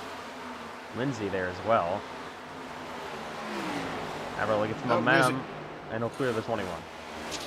This is very important, that battle between Havrilla and Ortiz. There one stage point that might not seem as much, but it's going to determine who's going to battle for a championship and who's not. White now kind of pulling a bit of a bigger lead on Hunsicker this time. The 6 went to the inside of White, and that just kind of seemed to kill all of his momentum. I think if anyone wants to try to make a pass here up front, you got to try to go to the outside, from what I've seen. Or be more careful when you get alongside, since you lose a lot of rotation you would have. I've noticed that with Braden and with Aiden Donahue. Here is... Payson Lindsay has not flipped on lap 62. He was wrong. Here is Dylan Banks down the back straightaway to the inside of Bryce Benton. Battle for fourth. Dylan Banks is now coming back up here. He seems to be very, very strong in the long runs, not so much on the short runs. And he's up to fourth, trying to get maybe even third away from Donahue ahead of him. But Benson's not giving up. Side by side, down the front straightaway once again. Nearly clear. Now he is. Up to Benton's fourth. still not going to give up, though, to the top. This could allow Matt Grab to get there. He's on his bumper. He's looking almost to the inside. Matt Grab didn't start off the race too well, but he's slowly getting more comfortable in the racetrack, and he's starting to get up here. Been following Banks through the whole field. Now Dylan Banks on the back bumper of Aiden Donahue for third. 3 to go till the halfway break. Banks will now go to the top. It's when you're going to really want to use up those tires, so they already put 1 set on. You got 4 sets laying in the pits. 3 sets now. They're going to probably all put a second set on at the halfway break. So half the tires taken at the halfway point. Kind of makes sense. As Youngblood says, my bad. Front. Oh! Oh! Donahue was completely sideways, and now Banks is going to go to the inside and probably clear for third. It is really weird to see Donahue just struggle a ton. He's falling from second all the way down to fourth, and he has the threat of Bryce Brent and McGrath. 2 to go till the halfway break. There's top 3 currently White, Huntsicker, and Banks. Up the racetrack goes Bryce Benson side by side with Matt Grab. Matt Grab getting momentum as they come to the final lap. Ooh. Ashton Miller in the wall a bit. Final lap in the stage. Got a door-to-door battle here between Grab and Benson. Butler back there as well. These two still race side by side. Grab, good momentum. He'll clear the 25 of Bryce. Oh, he's in the wall big time. Right into the wall. Matt Grab, a huge mistake. Now Butler goes to the inside of them as they race door-to-door. Huntsicker not close enough to do anything. Matthew White off turn number 4. He's going to grow his points lead, and he's going to see the green and white checkered flag to win the stage. Huntsicker comes home second. Banks going to be third. Donahue fourth. Side by side, it's going to be Grab back there as well. He'll get fifth. Benson just got him for, Grab gets sixth. Benson just got him for fifth. Seventh going to be Butler. Eighth going to be Miller. Lindsay ninth, and Haberilla rounds out your top 10. Ninth is supposed to be a time of the day for potting, for wild stuff. That wild stuff is happening in the racetrack right now. There has been a lot of battles in the mid-pack, especially, between Payson, McGrath also at the first half of the race before the caution, and a lot more people, and also for the lead now after this restart. I will say further back, too, we did have some beef starting. The 90 of Eli Tomlin and 13 of Juan. Yeah, that's a kind of random battle back there. Yeah, I believe they were fighting for dead last, and they might have got into each other or something. I don't really care enough to go look at what happened. Whoa! What is going on? What are we doing? Oh! John Butler. Oh my God.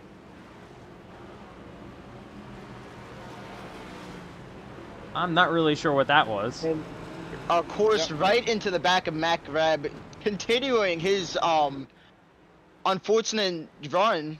So after the he is not happy. After the pit stops, we'll take a look at what happened. We'll come to halfway break pit stops here in Kentucky. I'm assuming the entire field will pit. Yes, they are. All right, we'll see if we have any drivers staying out. I would be surprised if we did. Andrew Stacy stays out.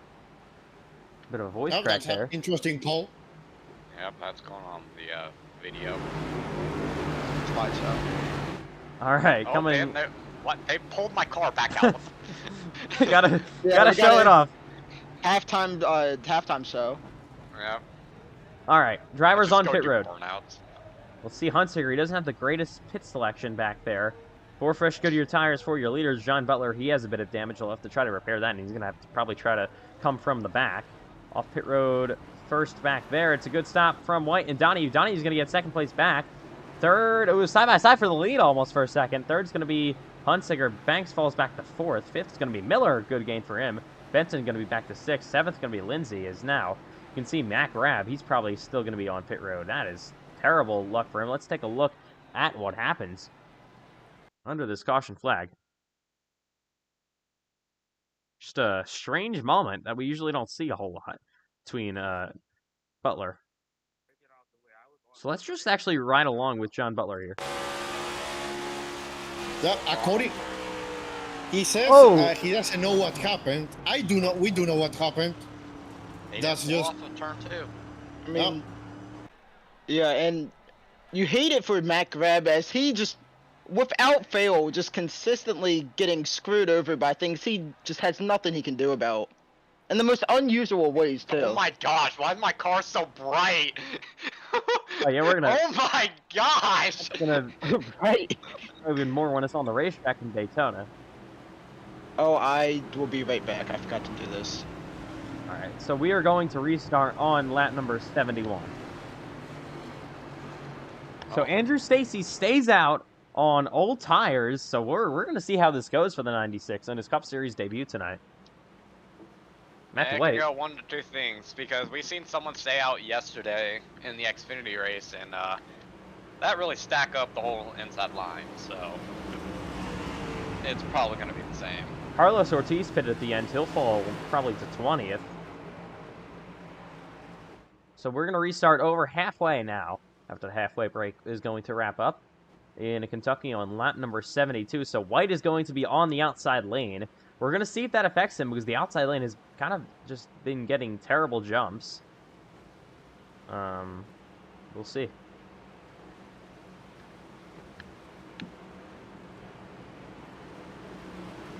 And Andrew Stacy just said, I apologize to the inside line.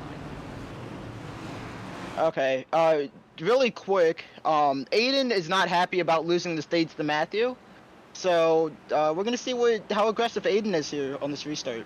Yeah, of course, he is really working hard to try to win this regular season championship with 2 races to go, including tonight in Kentucky, and then Daytona for the regular season finale next week. Side by side, Stacy stays out in his Cup Series debut on old tires. We'll see what happens. Green flag back in the air, gets a decent start. As now they're side by side for second for a bit. Oh, he moves up the racetrack, blocking Matthew White. 3 wide now for the lead. In a 1 and 2 they go. Stayed out.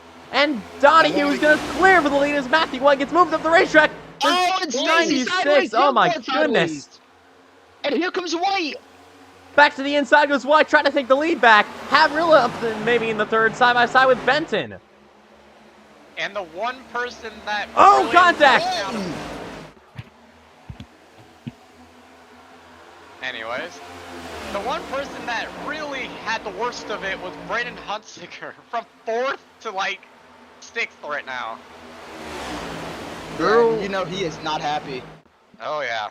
Donahue, who has momentum on White, they're still side by side down. Oh, we got a car spinning in the back. It's McMillan. He'll, I think, go around and hang on to it. Well, not hang on to it, but he will be one car spin, and he'll just not get in the way. As now, Donahue Here clears comes Price. Benson to the inside of Matthew White, maybe even Havrilla there as well. I think White had an issue or something, as now Benson's going to be in the second place. This is the, oh! Oh 50. my gosh! I think he hit the apron there, as White's going to be up the racetrack once again. Dylan Banks trying to get into this battle as well. That almost was possibly night over for Matthew White. Thank God for Havrilla being able to let off the gas, unlike some people. That's wild. Not gonna name names. Cole Wilson. No. Not quite this time. Now, Aston Miller seemingly almost getting into the back bumper of the sixth car of Brian Hunsicker with falling off a tongue. He's been punished a lot by Andrew Stacy staying on all tires. Bryce Benton. Yeah, I don't think he has maybe led a lap all season. He is catching Aiden Donahue. Right?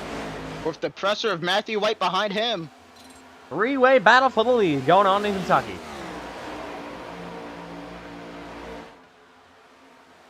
Through 1 and 2 they go. Benson on the back bumper of the 24 machine. He has gotten very, very good as the scene is. Oh, hard in the wall. White, Youngblood. See if that brings out a yellow. He's middle of the racetrack. That's a unfortunate moment. The caution is Yeah, out. He's caution. stuck. What Yeah, happened? and that's gonna be night over as well for Dwight Youngblood, I believe. Let's take a look at what happened to bring out this car. He's trying to roll it off. Apparently, it still runs. Yeah, I don't see any smoke, so he might be fine somehow. Oh, yeah, just gets loose and overcorrects just like our Yep. caution. and he's absolutely hammers the Just wall. like the 31. That's Yeah, unfortunate. That's big though for him. Remember the points. Oh, and he's leaving debris all over the track right now. Just gets loose, Yeah, making loose the right car there. in the wall. When it seemed like he got the side draft to Braden, and it just sucked it in. It. These cars are not tanks anymore. I'm really not Yeah. sure how it's running though. Yeah, I'm amazed that we don't see a pile of smoke coming out of that car. It is just killed coming through the pits.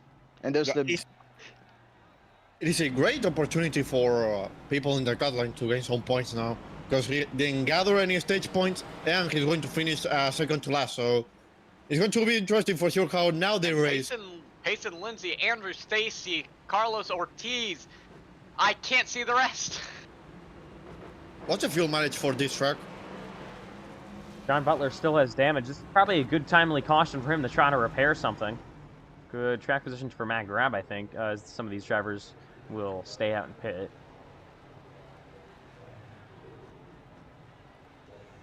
All right, so Lindsay taking tires. This is going to be his third set of tires he's putting on, lap 78 of 134. Yeah, it is confirmed too. Wyatt Youngblood, too much damage. He cannot get back out on track, so that's unfortunate for him. Yeah, he is DNF tonight. I don't know if he scored any stage points. We'll check real quick. Yeah, Wyatt Youngblood scores 0 stage points. He's gonna finish outside the points tonight. It's gonna be a 0 points day for Wyatt Youngblood. That is very unfortunate for him. And huge for the second place car, Bryce Benton. Yeah, and Carlos Ortiz. Maybe even bigger for him if he can get up there. If Benton can win tonight, and with Youngblood scoring exactly 0 points, and Ortiz might not be scoring a lot, and with Benton, I can check real quick. Getting 5th place stage points, which is 6 points.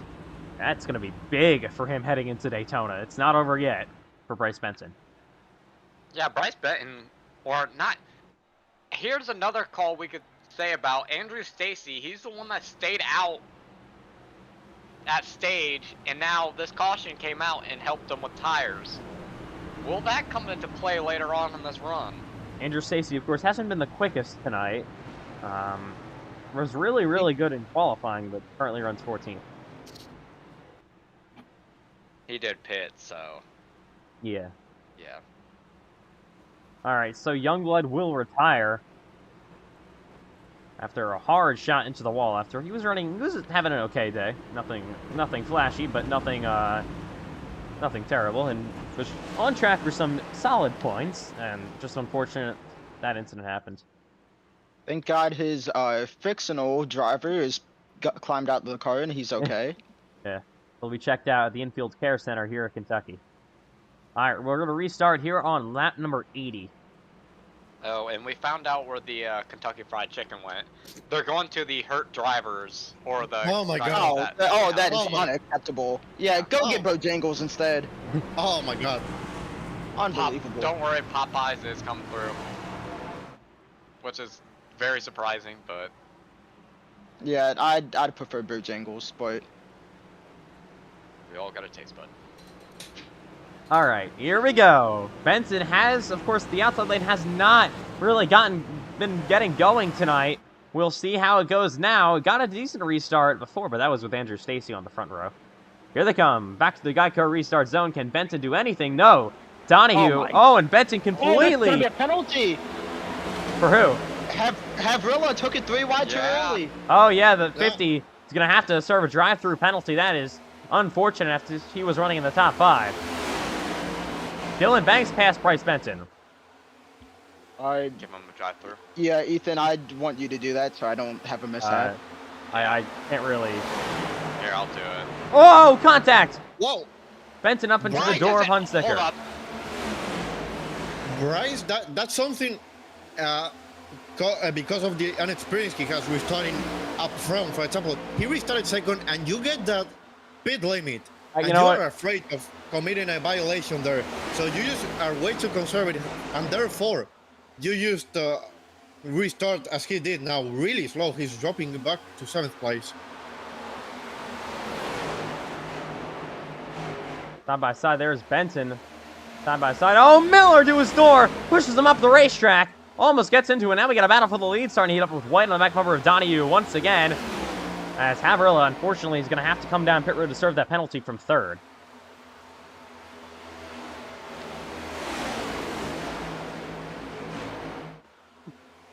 Special Lynch is lighting up a little bit of the racetrack. And Brad is pitting this time. Oh, contact! Miller and Benton is now Haverilla comes to pit to serve his penalty. Here comes Matthew White for the lead. To the inside goes the 12. Contact! Oh! These two have been banging doors all day long. Where's the 6 car gonna go? He is running third. Still side by side.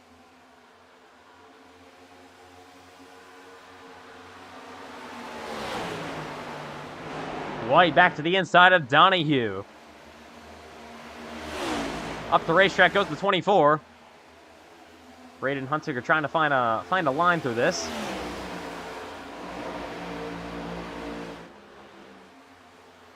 So Haverilla now off pit road. He's going to need a caution pretty quickly. Good run for the 24 back around the outside. It's not clear just yet. Where's Haverilla going to go? Now he is clear. White back to the outside now. This is where he's been very, very strong. Gonna pinch him down to the bottom. Side by side. Good run coming off the corner for Matthew White down the front straightaway. Into 1 and 2 they go. Where's Braden gonna go to get through this if he gets there? Up the racetrack. White's gonna have a run. Oh, he's gonna fall back in line behind Donahue. Can't really wear out your tires right now. White back to the bumper of the 24. These two, of course, still once again battling for the regular season title. White would still have the advantage even if it finished right now. And here comes Hunsicker. A run to Matthew White. Yeah, it's been the race of these three all stage 2 and the last part of stage 1. Braden Hunsicker, who's been being the seeker of these two guys, as they're having a chapter 2 battle right now. 3 wide on the backstretch for a second. Matt Grab trying to get by. Donahue is up the racetrack. Here comes White.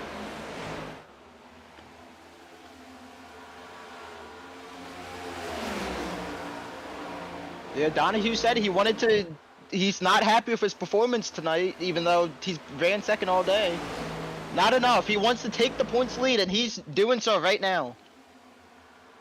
Gonna take a bit for White after his good run in Watkins Glen last week for Donahue to pass him. He pours well up the racetrack once again. And to the inside goes the 12. Battle for the lead, Chevrolet in 4. Oh! Whoa! Contact again! These two are not being nice to each other tonight. You would not think these two are teammates. 3 wide on the backstretch for a second. Just almost contacted once more. And here comes Braden. He's closing as Oh! a huge pinch. Both up the racetrack. Here comes Hunsicker. And Bryce and Aston. Miller now in the top 5, of course. Top 5 has pulled away from the field. Big run around the outside, and Donahue clears the 12. White up the track a little bit. That might burn out his tires quicker than than Braden and Oh, Donahue. this back. Oh, we got a trouble. McMillan on the wall. He'll try to save it. Juan Cobbs Jr. in there as well. As well. Can someone make sure McMillan gets back going? If anyone can. Yeah, he's rolling now. All right. These three have made basically a whole longer race car right now. That's how close they have been always, long as we see a battle between 4th and 5th. Miller around the outside of Benton trying to get that spot away, and he is almost clear, and now he is off quarter exit for 4th. Butler is pitting after just an unfortunate thing under caution. Now he has damaged, and he is probably going to be out of contention for this win tonight. Ethan McMillan is killed, and I am not sure how he doesn't have a meatball. I guess he's somehow still staying out. Yeah, his wheel is pretty much facing the outside wall. Shout out to his team for making him such a sturdy car. He is coming in now. I mean, yeah, the M&F racing cars are pretty strong because Cole Clausen drives for them. Yeah, Youngblood, they are the best in toughness. Youngblood, what happened there? Well, it died. Just I pushed it a little too hard into turn one of those fresh tires, and just lost control of it and killed the car. So I'll try to go on to Daytona and win that one. We're pretty good at super speedways, but just pushed it a little too hard. All right, Speaking so of Thank which, you. how did you like your free KFC bucket as you exit the healthcare center? It was good. Oh, okay, that's it. battle for the lead, side by side. Matthew White to the outside of Aiden Donahue. Once again, door to door. Real quick, Youngblood, unfortunately for you enjoying the KFC, that will put you a spot on the fat pole this week, so. Oh my god, that's crazy. Oh, Donahue almost squeezes the 12, and now here comes Braden Hunsicker. Getting momentum to the outside to get the lap car of Haverilla, who's kind of giving these guys dirty air. We see Brian Hunsicker hitting the wall there a lot. Well, not a lot, a little bit.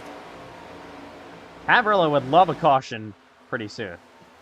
Yeah, he's putting these guys in the his dirty air. You can only hope. Oh! Donahue! Completely sideways for the 24. He'll save it, but drop back to third. As I was saying, he could only hope Peyton Lindsay could barrel roll on the front stretch. Here comes... The crew chief for the 24 is just not hitting on the setup that everyone says. Here comes the battle for a third going on. Ashton Miller on the bumper of Donahue. Miller is... After many you showing right now how these NASCAR races are, you can be running like dead sideways on P12 and all of a sudden finding yourself in the almost in the top three, battling, fighting for against perhaps a championship contender. Not perhaps, for sure, Can a I championship just say contender. something? One person Yeah. that we've seen only a couple times up front, but not for long, is Dylan Baines.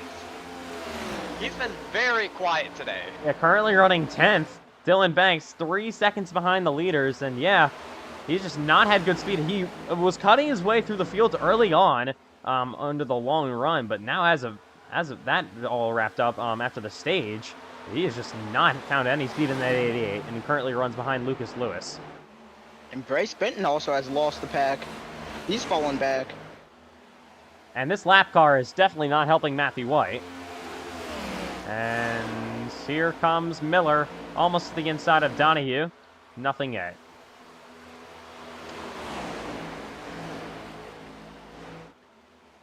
Hunsicker's been pretty decent on, oh, we got a car up into the, almost into the wall. 3 wide, it's Lucas Lewis and Andrew Stacy, I believe. One of them got together and almost hooked the other one. And they're still door-to-door and moving it up. Yo! Whoa! 73 is sideways, and here comes Landon Johnson to the battle as well.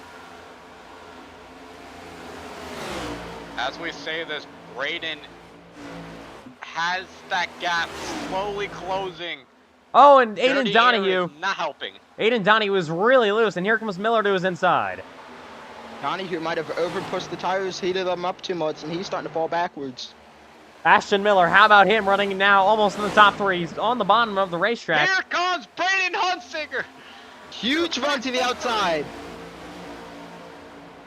And we have a lap car also, Harry Line, the 50 Bass Pro Shops machine. He's Haverilla going to give a lot of dirty air to the 12 machine of Matthew White, Mateo Blanco. Yeah, Haverilla's actually Carlos started Ortiz is to... going around the 25. Oh, that is exactly what Bryce Benson does not want to see. And the exact run Ortiz needs tonight with Youngblood scoring exactly 0 points after crashing to try to get into the playoff bubble. That's going to probably take it all the way to Daytona. And that should be very Bryce close. back to the inside, though. He's surrounded by all 3 of his TCMC teammates. All 4 of them. These all 4 Team Chevy Motor Club cars that are full-time right here. Oh, he's tight. And they might all get together in a moment. As we are now underway. Ryan wants to join the TCMC Cup team. That's not happening. We are now underway on lap 100 in Kentucky. Coming to 34 laps to go. Still battling for the lead, and now Mac Rabb has Bryce Benson on his outside, and Benson is starting to fall back. Lindsay goes top as well.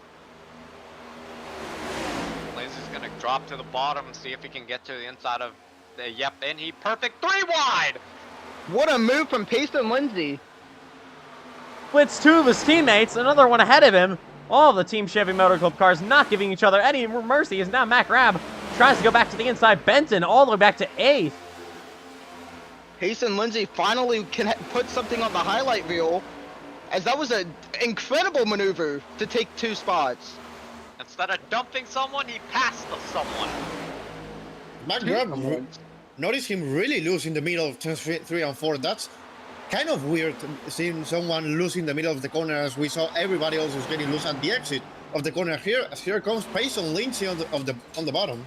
Oh, Bryce Benton really loose. Right in front of Banks. Banks is now in the battle. Matt Grab is on a mission after getting damage and having to pit multiple times. What is up with Bryce Benton and having everybody almost spinning out in front of him? Dylan Banks. That too. Oh, Ortiz, a big bobble off corner exit, and now here comes Matt Grab. Just as Ortiz broke into the top 5, he could be 7th in a second.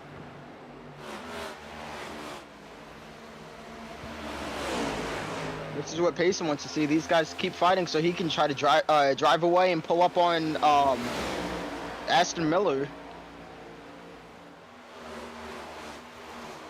Now 31 laps to go in Kentucky.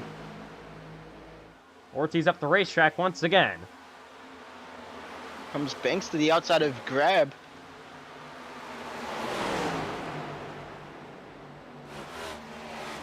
Matt Grab currently running the bottom lane. Side by side with the 88 Dylan Banks, who is really, we were just talking about him falling back. He's back up here on the longer run. Got a car leaving the pits, John Butler, as his great day is turned bad very quickly. Yeah, what a great finish this could have been for John Butler. Unfortunate for him. Oh, we got a car loose. Stacy, he'll save it. Currently running 11th. Once again, this battle is continuing to rage on between a bunch of teammates and Dylan Banks, as now to the outside goes Banks. He's got momentum to the top of Ortiz. Yeah, Banks is done playing around with these guys now. He wants to move back forward where he normally runs. He's going to get clear of Carlos here. And Matt Grab's going to follow in behind, as he has all race long. Yeah, I'm wondering what Matt Grab could have done if he didn't get that damage and had the restart in the back.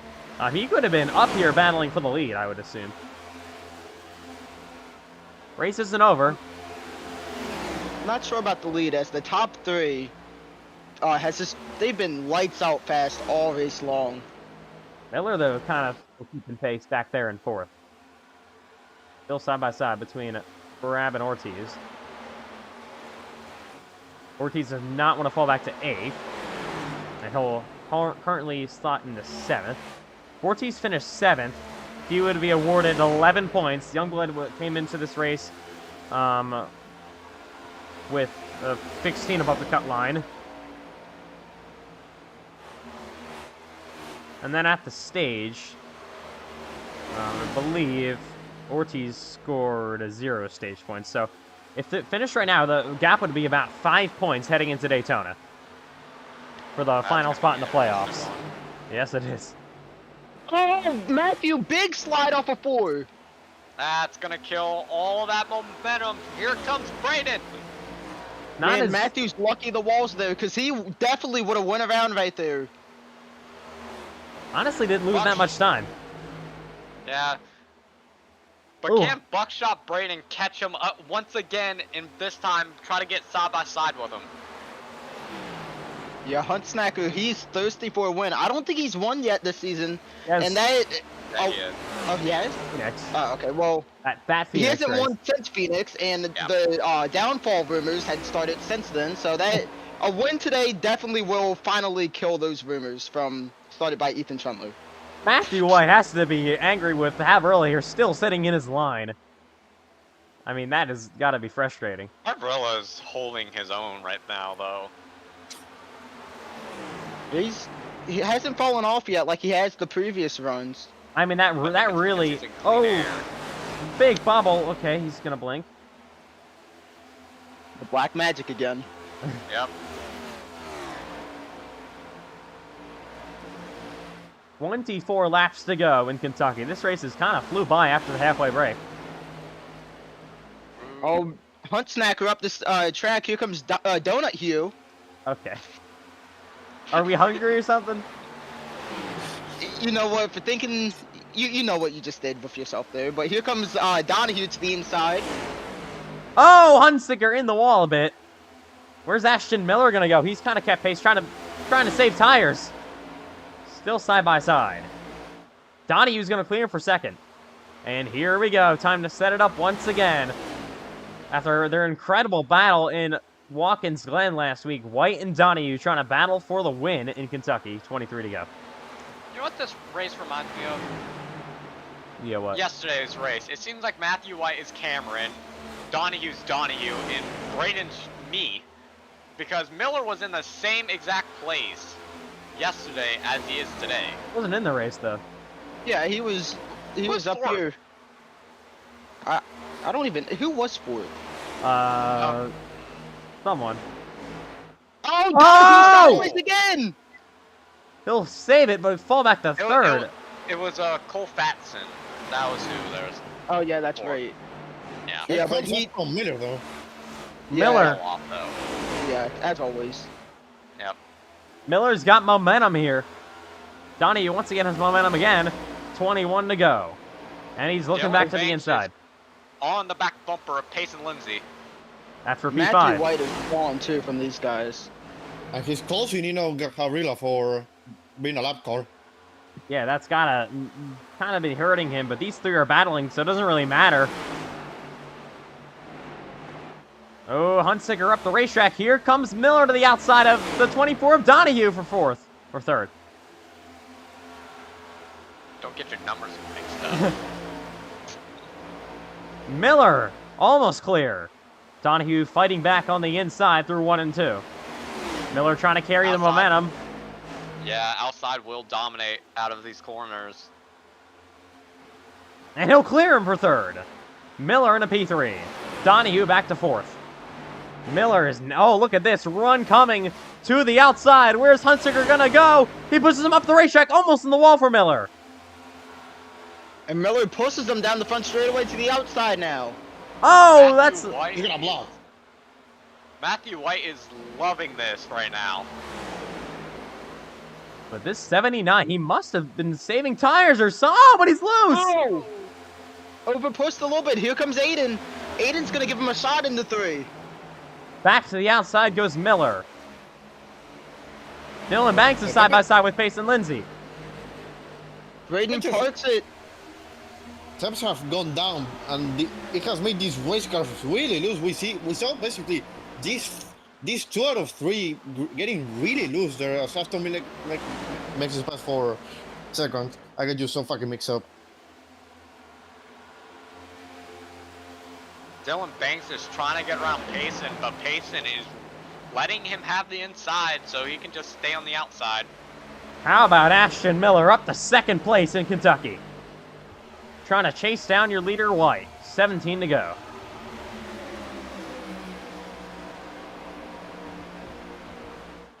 Yeah, how about Aston Miller with this stretch the second? Definitely one of his better runs all season long. Watching down here on the back straightaway, you got Pace and Lindsay currently running fifth. Dylan Banks in 6th place. 7th is Carlos Ortiz. He's got Matt Grab trying to go to the down to the inside. He runs 8th. They've been fighting a lot these last few laps. Even they got side by side there at one moment, coming out of to a tri-oval. As we saw McGrath hitting the wall there a little bit, and McGrath tried every single way to make this pass work on Carlos Ortiz and try to have a better situation when he comes to Daytona. As we see the pass made for third. Hunsicker was sideways off of 4 and in the middle of 1 and 2. Let Donahue make an easy overtake on him, and he's going to try to run back down Miller. Donahue back in the third. White continues to lead, 15 laps to go in Kentucky. Look at the two who's closing in on this battle too now. Payson Lindsay and Dylan Banks. Yeah, Banks was trying to get around Lindsay for a moment. Couldn't really get around him. And now he's still falling in line in 6th currently.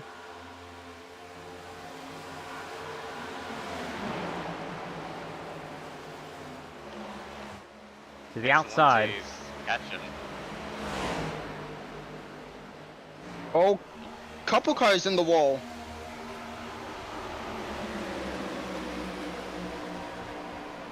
We have seen a lot of comers and goers all day long.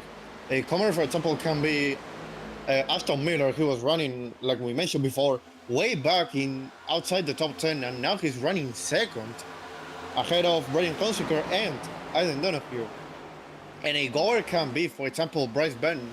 He was running in the top 3, right there in between halfway, but now he's running in 9th place. He's falling off a ton. Your leader has gotten around the lap car of Havarilla. Finally, 13 to go. Yeah, it's gonna be huge for Matthew. Don't jinx it now, but Payson Lindsay is right on the back bumper and about to make a pass on Braden Hunt. Oh. To the inside goes the 99. Oh, he's up the racetrack. He's gonna light up. And Yeah, Huntsicker. Matthew did just report over the radio that the dirty U is definitely really bad. Just to confirm. Thanks. If a late race caution comes out, if a caution comes out right now, we might see some guys trying two tires. Guys like Bryce Ben or Lucas Lewis or Ortiz or the guys. Probably. Donahue maybe too. Oh, Huntsicker in the wall. Oh! You almost got that Carlson right there. And Lindsay oh, he's blinking. Where is he? Oh, there he is. Yeah. Payson doesn't like to use a spotter though, so that could have been dangerous right there. Oh! Oh, Oh, there we go! It's the wall hard! go. And they're Hit. gonna save it? Hang on to it. Yeah. They all kept it straight. That's a lot of debris. Oh, there they go now. Ortiz is spinning in front of, oh, John Butler. And John Butler's gonna go down to the inside. Caution is out with 10 to go, and Lindsay's in the wall. He's got big damage. Who said the caution if it came out? Oh my god. Me. Who Matthew jinxed it? Matthew White is absolutely fuming in that helmet right now. I can guarantee. All right, let's You take might a look. see the steam coming out of the engine. Who's It all- riding the wall? It all started with, I think, Dylan Banks Oh. getting loose on the inside, and then Pound facing Lindsay hard on the wall. Lindsay got loose once again, and here comes Carlos Ortiz. I don't know what Lindsay, he just, it wasn't turning in the terms of, Yeah, I definitely had a broken wheel and just right into the wall. Yeah. and John Caution came Butler, out there because of that. Yeah. Hill technically saved it somehow. I don't really know how. All right, we got pit stops probably coming up. Here they come. Down pit Did road. Braden even get any damage? I'm not sure, Peter. Caution is out with 10 laps to go. First caution since the halfway break.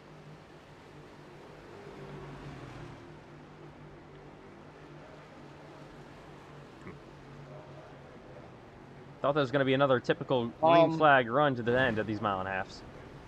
So, Havrilla had the lucky dog, and for some reason it took it away. So I don't know what we're doing about that. Get the wave because I'll they'll get the I'll wave. give it to him. All right, here we go.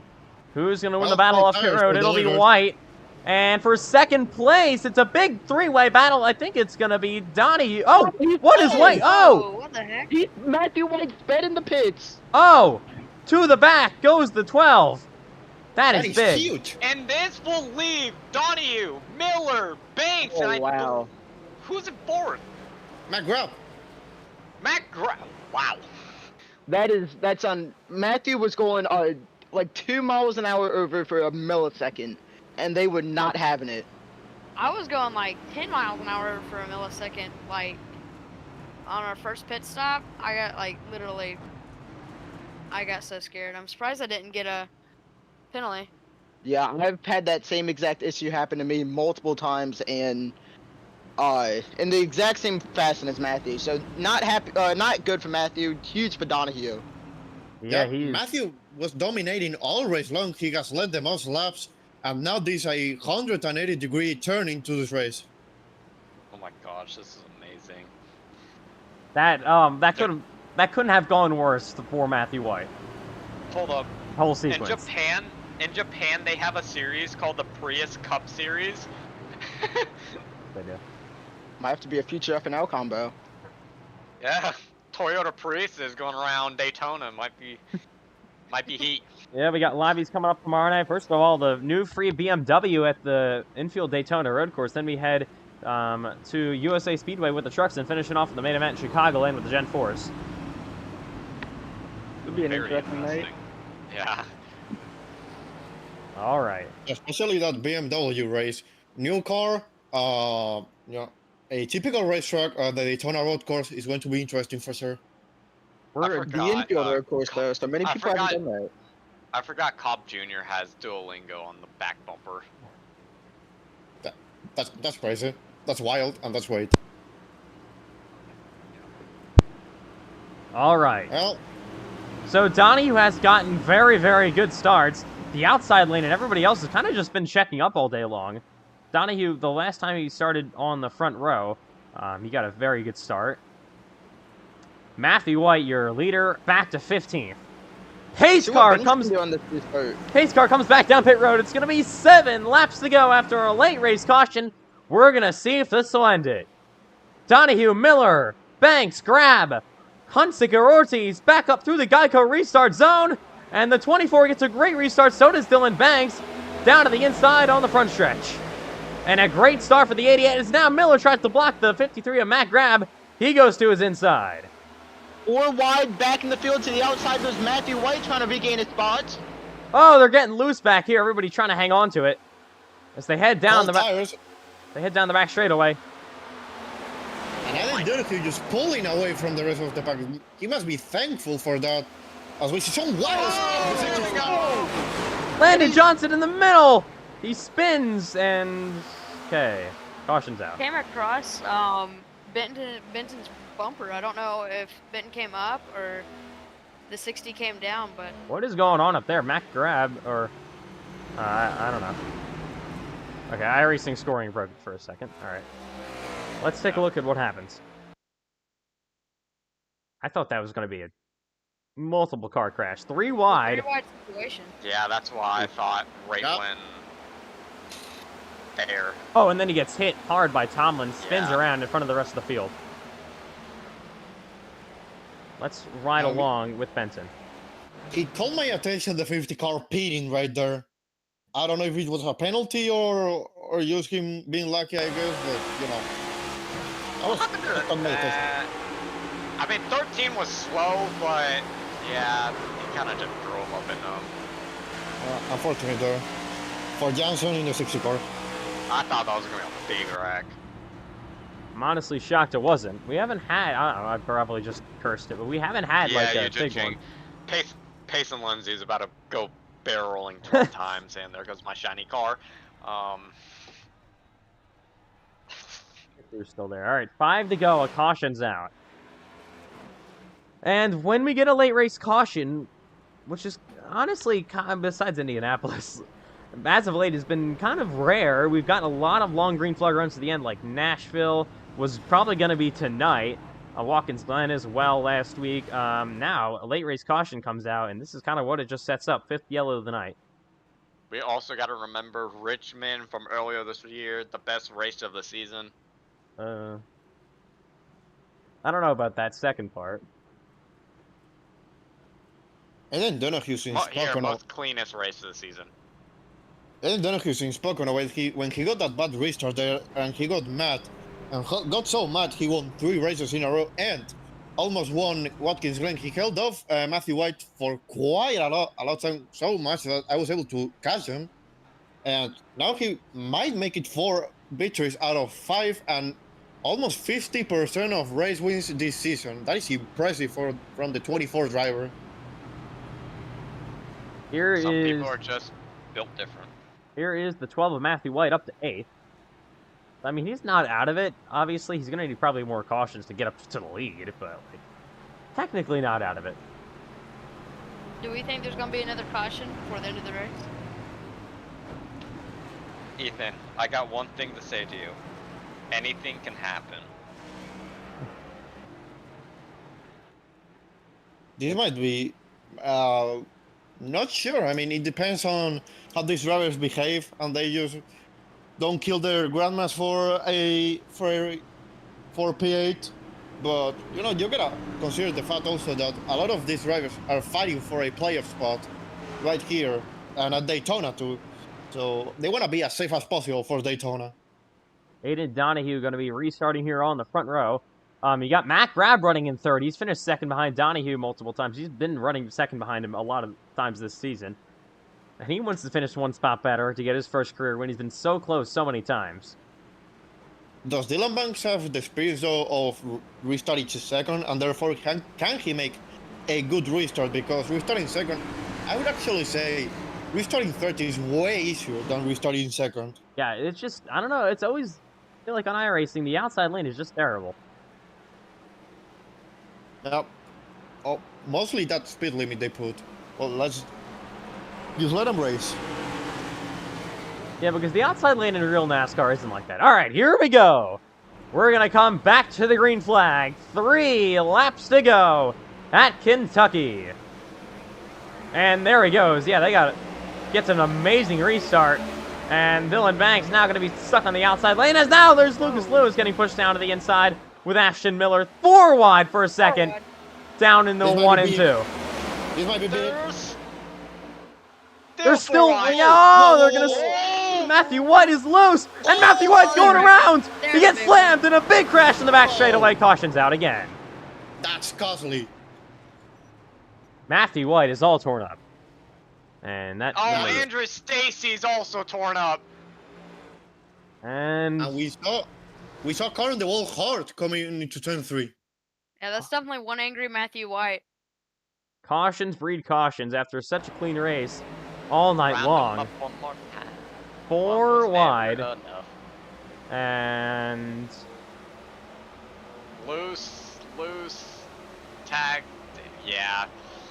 Oh, gets slammed by Clark. That's a lot of air. Ooh. Oh, wait, whoa! What happened to the 96? Alright, let's ride along with the 12 of White through this That is going to be big for the 24th Aiden Donahue. He's going to most likely gather the championship regular season lead, heading to Daytona. 4 wide, they basically restarted like that. White was just stuck in the marbles and, got loose himself. Yep, and there goes. What happened to the 26? How did he end up around? Alright, so White is pitting back here. Same thing with Lindsay and the 96 of Stacy, who is all torn up. I was not expecting this tonight. After the amount of long green flag runs we had tonight, and especially towards the end of the race, this is the last thing I had selected for tonight. I mean, my God, what a flip in this race. Don't jinx it. Because it will actually happen.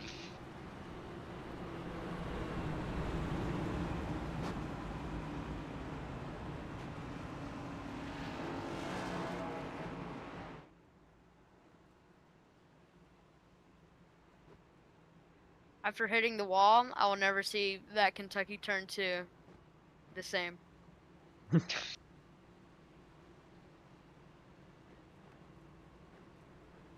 So now I think starting on the outside lane is going to be Matt Grab. So that's going to change a couple of things. I think, honestly, at this point, Donahue has been the best, probably all time I've seen in the NASCAR iRacing FedEx Cup Series at restarts. So far. But the most craziest has to go to me. After the Sonoma 3 wide in turn 1. Oh, yeah. How can we forget that? I still don't know how I did that. Alright. Overtime. Last time we had overtime was Indianapolis 2 weeks ago. We only one caution, and it was the stage break in Watkins Glen last week.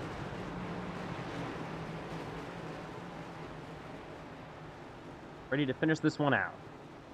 So we had 3 Hopefully. cautions in the first 127 or so laps. Last 10 laps, 3 more.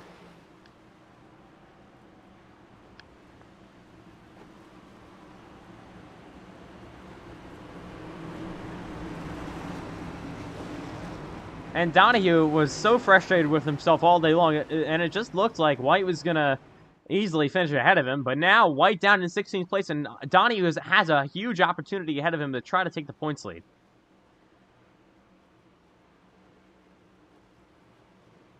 And everything has played out wrong for Matthew White in the final 7 or 8 laps. Was leading, was dominating, had about a 1.5 second lead until all the melee broke out with the car spinning in front of the field and bringing out the caution. Then these last 2 yellows. Yeah. One of the big reasons why is because of that speeding penalty. That's what really got him back there. He had the lead coming off pit road until then. All right. Pace car comes down pit road. It's overtime in Kentucky. Overtime 1 of 3 if we need him. Donahue grab, Banks, Hunsicker. Once again through the restart zone, Donahue is gone. Banks is going to get clear for 2nd place. Through 1 and 2 they go. 3 wide through the middle with Habrilla, Benton, and Ortiz. Yeah, Matthew White trying to make some progress up in 13th place. Oh my gosh, they almost wrecked. Everyone getting squeezed as they head down the back straightaway. Through 3 and 4, coming to the white flag this time by Dylan Banks is trying to get there at Aiden Donahue. They're side by side for 3rd. Time to send them off in Kentucky. 3 wide for 3rd place. 1 to go. 3 by 3 down the front straightaway for 3rd. Miller on the bottom, Hunsicker in the middle, Grab on the outside. Oh, Dylan Banks is up the racetrack in the wall.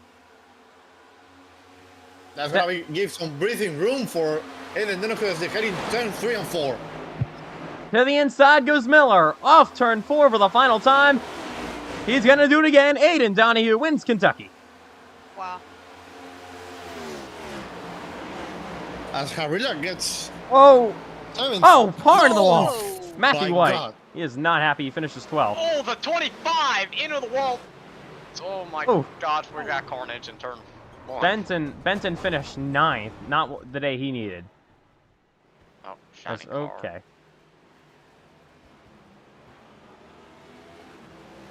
That's 4 wins out of 5 races for Aiden Donahue. He has been putting on a clinic this season despite not dominating this race today, having a lot of struggles during stage 1 What? Okay. Oh my gosh! and also stage 2 until that caution, and that speeding penalty was costly for the 12th machine of Matthew White as and they're around going goes Pace and Lindsay. to start doing burnouts. All right, they'll burn it down once again. His 8th career win happens in Kentucky. It's just been all White and Donahue as of late. But last season in the playoffs, we didn't have I don't think we had a single repeat winner at all. And we got some unpredictable tracks coming up. Michigan, Talladega, Bristol. Kansas is also unpredictable. You never know what could happen there. Darlington and Daytona next week. It's the regular season finale as Aiden Donahue burns it down to the front straightaway. He will take the points lead heading into Daytona. A huge moment for the 24 machine. And just a missed opportunity by Matthew White tonight. White ultimately will finish 12th. And that is exactly what Aiden Donahue needed tonight. And yet, it's confirmed, Aiden Donahue takes the points lead by 2 points. That's still very close going into next week.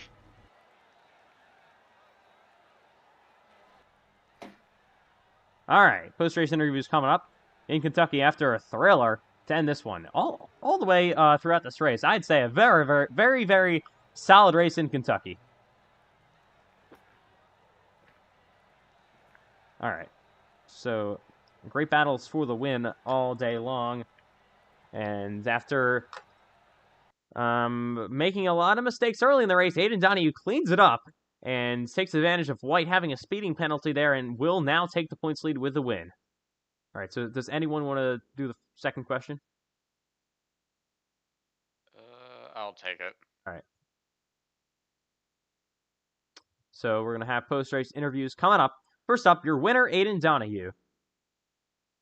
Aiden Donahue, what a great performance by you guys tonight. Didn't, of course, lead the most laps. That was by Matthew White. But what was going through your head when you saw him getting speeding penalty and you take the lead with about 7 laps to go? I felt bad. I felt like because me and him were so close in the championship, so any mistake at all would, out of any of us, would it would probably switch over. So unfortunately he sped and he said he was going slower, so I don't know what iRacing did to him, but I feel bad. But nonetheless, we'll take it. Definitely wasn't the fastest car all night. Struggling really bad. So loose, but we'll take him when we can get him for sure. And going into Daytona next week, we are going to be. It's going to be whoever survives for this regular season championship. But nonetheless, it's feel good to get a win. I think I've won 4 out of the last 5 or something like that. Yeah. Yeah. It feels good. Now going into the playoffs, Darlington is our first shot. How are you gonna prep for that race? One word: practice. You gotta. If you don't go into Darlington with no practice, you're gonna be at such a loss. That track is so hard and so tough. You gotta know. You gotta know how close you can get to the wall without hitting it, and obviously, big thing: save your tires. It's gonna be tough to pass for sure. So qualifying is gonna be important. All right, so one more thing is we have gotten official confirmation after tonight's win. You have taken the points lead by 2 points over Matthew White. So what's your reaction heading into Daytona in the regular season finale? 2 points? That's it? Dude, it's anybody's game. I've been chasing him all season for this. And ever since Daytona when we wrecked and stuff like that, and I missed Sonoma, we've been chasing it all season. So it kind of is fitting that we take it right before Daytona, but I'm not good at drafting tracks, so you get what you get, I guess, or you get what you're given. But we're gonna give it our all. We're gonna give it our best shot. So we'll definitely see if we're going for broke next week. All right. And if at all, did Pocono change your way to approach the races? Since you lost that race mainly on having bad restarts, and since then, and you said it clearly on the TCMC group chat that you were pretty mad at it, and then you go on to win 4 out of 5 races on 4 out of 5 races in this season. How much did Pocono change for you? I just knew we had to cut the BS and start getting good restarts and restarting up front and kind of controlling the races somewhere in the top 5. Because once you get 6 on back, everyone that's good is usually in the top 3. So you lose so much time. So after that, I just kind of started cutting the crap, and I was like, yeah, in the beginning of the season, let's not qualify, and we'll save tire and pass everybody. But nah, man, not in this car. Everyone's so competitive now, so you gotta start up front and save tire up front, and that's the way to do it now. All right, well, big congrats on the victory tonight, and we'll see you in Daytona for the regular season finale with a 2-point battle for the regular season championship. Yeah, I hope y'all have a good show because it's going to be wild. That's your winner, Aiden Donahue. Coming up next, your second place finisher, Dylan Banks. So Dylan Banks, you guys got a great restart and got good momentum with those last couple of cautions there. So you guys ran maybe 5th to 10th all day long. You had very good long run pace from the looks of it. So overall, how happy are you with getting up to second place at the end of this race and having a shot at the win? Well, not as happy as I would be getting the win, but starting 16th, finishing second. I mean, it's hard to complain about that. I was trying to test it out early on and throughout the race. I knew I was pretty good on the long run, so I was just trying to maximize saving without losing 20 spots doing so. It's just you kind of gotta. It's all about rhythm, honestly. But yeah, working my way up to the field and finishing P2, I'll take it. And I also do want to Apologize to whoever got involved in that wreck. Wasn't nothing intentional. Just I lost talent there for a split second. Tried to save it, and it just snapped on me. So I apologize to all the guys that got involved in that one. Good to hear you apologizing to, I believe it was Pace and a couple others. But now going on to Daytona, how aggressive are you going to be going into the season finale or regular season finale before the playoffs? It's hard to say. I don't know. I feel like I'm gonna I want to be aggressive, but I want to be smart doing so. Um, I've told numerous people. They always say like they apologize for racing so hard there at the end. I tell them that's not the issue. We want the aggressiveness at the end. Everybody wants to go for that win. You just got to take care of others around you. But yeah, pumped up. Gonna do everything I can to get the win. I think that's the goal for me here at the end of the day is to get a win, and we're gonna hopefully go out there and put this 88 in victory lane. All right. Well, Well, I don't have any questions. Just congratulations on that second place and good luck for Daytona. Thank you, man. Thank you, man. yeah. So once again, we will see you for the regular season finale in your now. I guess it could be a battle for third place in the points, which gets 5 playoff points. Oh, that'd be nice. Hopefully I get it. I'm trying, man. I'm trying. I promise. All right. We'll see you next week in Daytona and next show on the second place finish. Thank you, guys. All right. So that was second place Dylan Banks. Coming up next, Ashton Miller. He finishes third in Kentucky.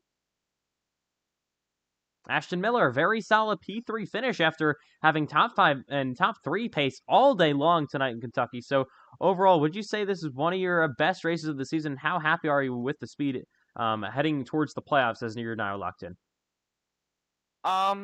Yeah. Wasn't really. I really thought I could do a lot better than what I did, but I think yeah, this is definitely one of our better races, but I am a little bit mad about myself because I feel like we could have done a lot better, but we just got a really bad restart in the overtime, and I couldn't really do much after that. So So going on, yeah, it so sucks, going on but to Daytona, how do you think you could approach that?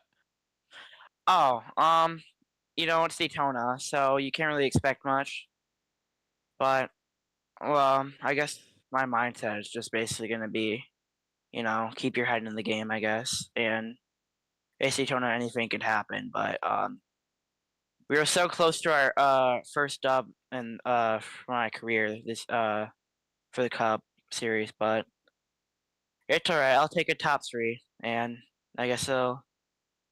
I guess I don't know, honestly, but Uh, Ashton, it's it called my attention how you were running in the first part of the race, like out even, right there in the top 10, maybe outside. What did change throughout the race to get you a top 3 now?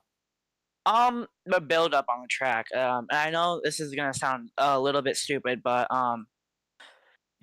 the build up from the rubber honestly was changing the line, and I feel like the change in line helped us get up to the front really, especially after that couple of cautions, especially in the second half. But I do have to give a shout out to my pit crew. I guess they were really putting us up there, but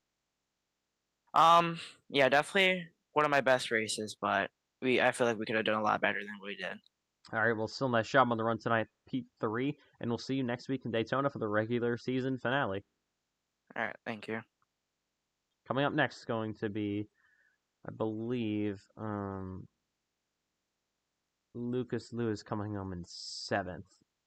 I'm gonna leave for the night. I'll see y'all later. All right. That's it. So Lucas Lewis, it's P7 tonight in Kentucky. So a pretty decent day for you guys. So overall, how was the speed on the car all day long, and how was it trying to make up positions there on that final restart? Well, the car was more set up towards the long run. I'm kind of happy about that. I do love the long run at this track. I love the looseness though. Off of like turn 3 and turn I just messed that up. Off of turn 2 and turn 4. But yeah, it was pretty fun slinging around the track and kind of drifting it sometimes, kind of not. All right. Well, first of all, congratulations on that run. You were kind of hidden right there in the throughout the race. You were just so quiet there, but you got a top 10 still. How are you going to play it out at Daytona now that you have a pretty decent? I believe you have a pretty decent advantage going to next week, and perhaps with a expanded field because of the fact you are going off school and everything. So how are you gonna approach Daytona? Daytona, we're gonna approach the same like any other race. It's another race that we could possibly win, and we go out there and at least have some fun at Daytona. Anything can happen. We could be dead last, or we could be P1. All right, well, nice job on the run tonight. P7 in Kentucky for another top 10 in your season, and we'll see you next week at the World Center of Racing, the regular season finale in Daytona.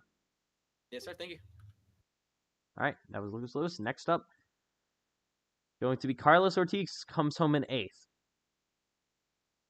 Carlos Ortiz, it's P8 tonight in Kentucky. You guys had top 10, sometimes even top 5 speed all day long, but this is going to be very important heading into the playoffs. So we were going into tonight where you were minus 16 on the bubble. Wyatt Youngblood ended up scoring exactly 0 points. I believe you're going to score maybe 10 tonight or 11.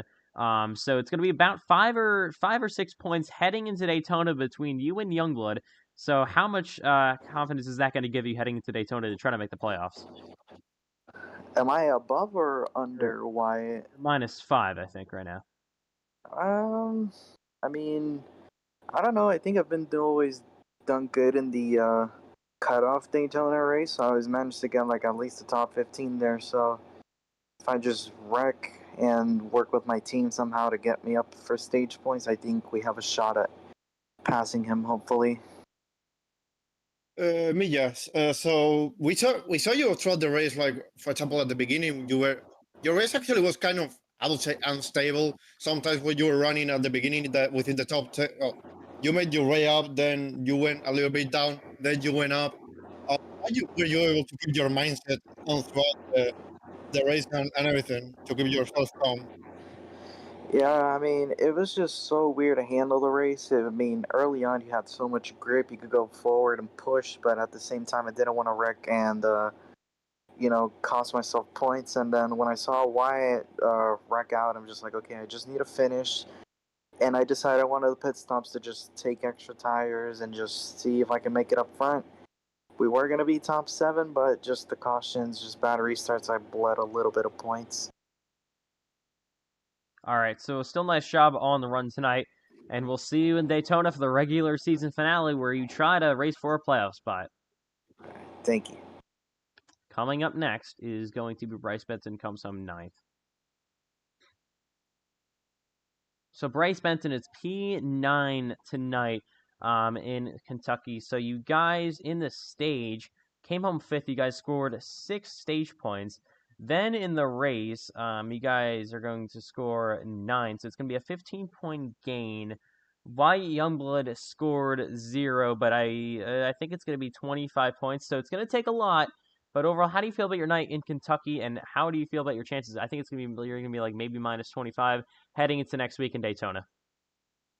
Yeah, it was a pretty solid race until I tried tire saving in that last half, and that did not work. It was odd. I don't know.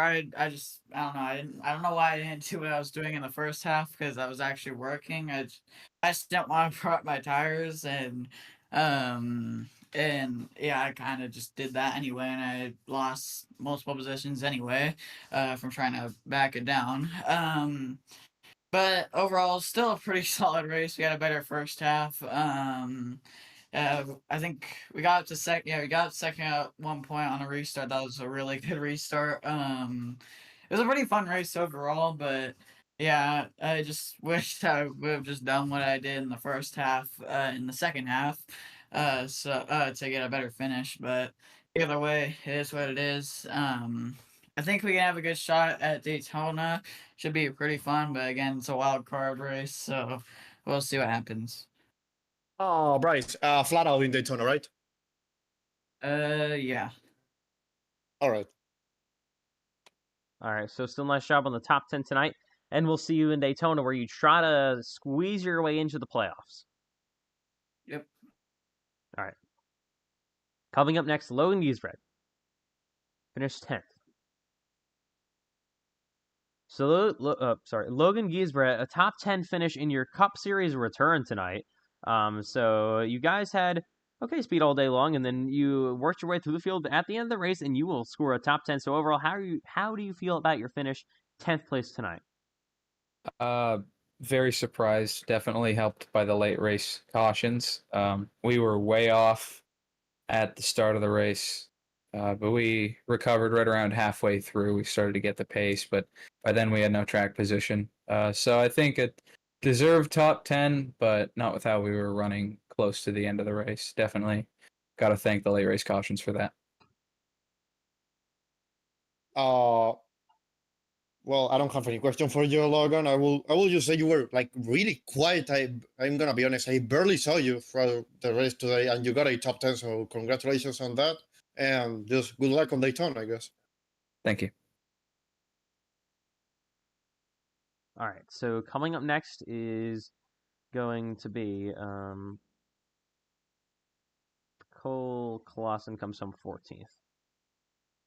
So Cole Clausen, you guys ran maybe inside the top 10, top 15 for most of the day, but ultimately it'll be a 14th place finish tonight at Kentucky. So what ultimately happened where you guys got the damage, where I think it was White who spun or something, and how did that affect the rest of your guys' race?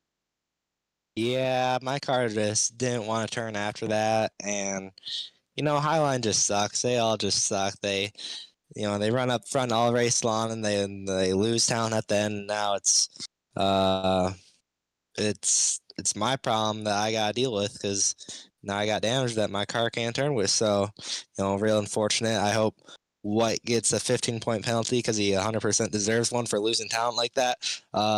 But this race kind of sucked for us. I know a lot of other people said it was good, but it was pretty loose to be honest. And yeah, just not a great night for us MNF guys. Ethan spun out or wrecked for like the 100th time, and yeah. But going to Daytona next week, we'll obviously win that one. Mark my words. But or maybe tomorrow night we can win it in lobbies too. So, just gotta see here, and hopefully, we should be locked in the playoffs now, if not very, very close. But go in lobbies tomorrow night, win. Go Daytona next week, win, and win another championship, baby. So, Cole, you just stole my question, right? That I was gonna ask you how was your approach going to be for Daytona, but you said it right there. So I just wanted to congratulate you on the run you had today, and a shame you got involved in that wreck. Yeah, I appreciate you, Richard. Next week at Daytona is gonna be really interesting. I think we're just gonna do what we usually always do and run in the back for most of the race, and then at the end creep our way to the front and have all of us MNF guys in a position to win. All right, so still nice job on the run tonight. Sorry you guys kind of got involved in a wreck there late, and we'll see you next week for the regular season finale at the World Center of Racing. Yes, sir. Thank you. Up next is going to be Payson Lindsay, comes home 15th. Payson Lindsay, you guys had good speed tonight, I thought. Of course, on the long runs, coming towards the end of the race, but unfortunately for you guys, that caution came out, and you guys ultimately come home in 15th. So I think you guys got a bit of damage there at the end. So what ultimately happened to get you guys down to P15? Yeah, I feel like we had one of the fastest cars in the long run, if not the fastest car in the long run. It was just getting caught up in, I think it was Dylan Banks getting loose down there on the bottom. I can't really blame him, though. I did the same thing to him at Nashville, so I guess we're even now. But overall, I feel like this is a good race for us going into Daytona, because it'll bring some good momentum.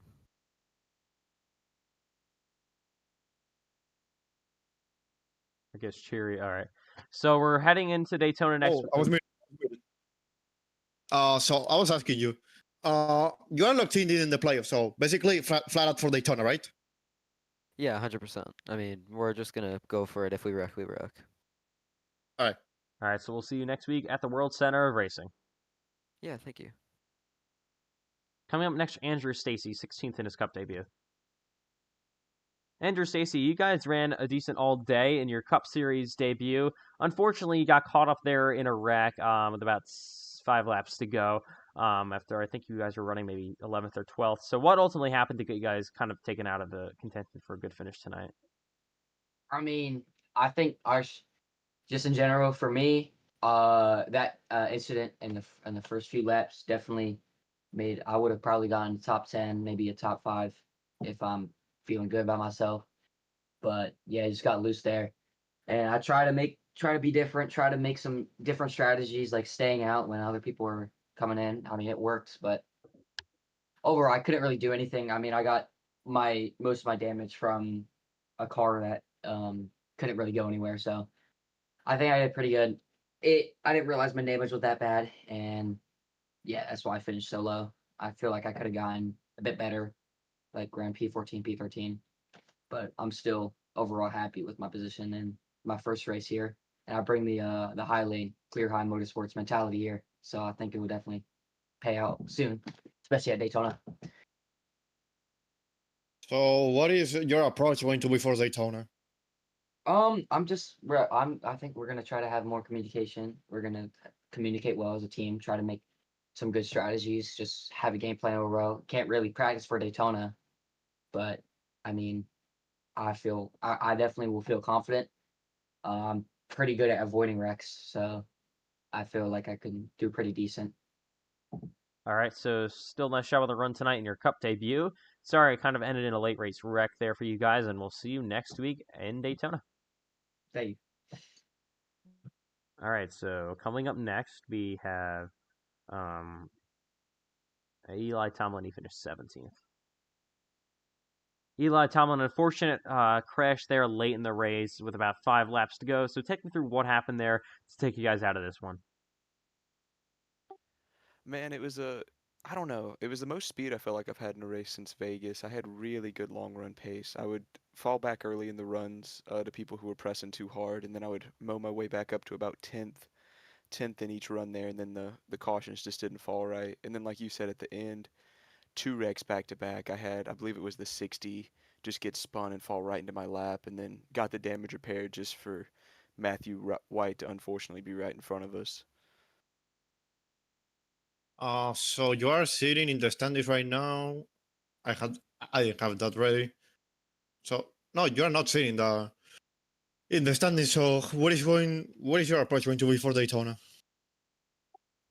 I mean, since I had some stuff going on with the race team I work at through the middle of the year, had to miss some of those races, but I should be back to going pretty hard now that we're at the off season in real NASCAR. So I don't know. Hopefully Daytona. I'm gonna have Logan there. Andrew should be racing. Hopefully the cup race will go pretty decent. We could have a good run, but Xfinity's what I'm most worried about. Making sure Andrew gets that good playoff seed and trying to get Casey or CJ some top 5 action. I mean, trying to grow clear high a little bit, have some good runs. All right, well, good job on the run tonight. Sorry it ended in a late race crash for you guys, and we'll see you next week at the World Center of Racing in Daytona. Hey, I appreciate it, Ethan. Y'all have a good night. You too. Yep. All right, so coming up next is going to be John Butler. Comes home 13 laps down. Man, John Butler, you guys had so much pace in practice and qualifying. Third in both of those. Started out the race really well with running inside the top 5 for the first maybe 45 or so laps before the first caution flag. And then just what happened between you and Matt Grab to basically take you out of contention with this one under caution? Honestly, I'm still looking at the replay, but we was on the back. I was braking, I was shifting down. I was aiming like to go on the apron so I don't hit anybody. That I see the 53, he swerves, so I swerve. Then I ran in the back of him. He was fine. My car was done. I had 7 minutes of repairs. I was done for the day. Went back on the road on the racetrack. I was like only going like 138, so it was pretty much done. All right, so you're pretty much well, you're above the cut line. I don't know if you scored any points or not back in 18th.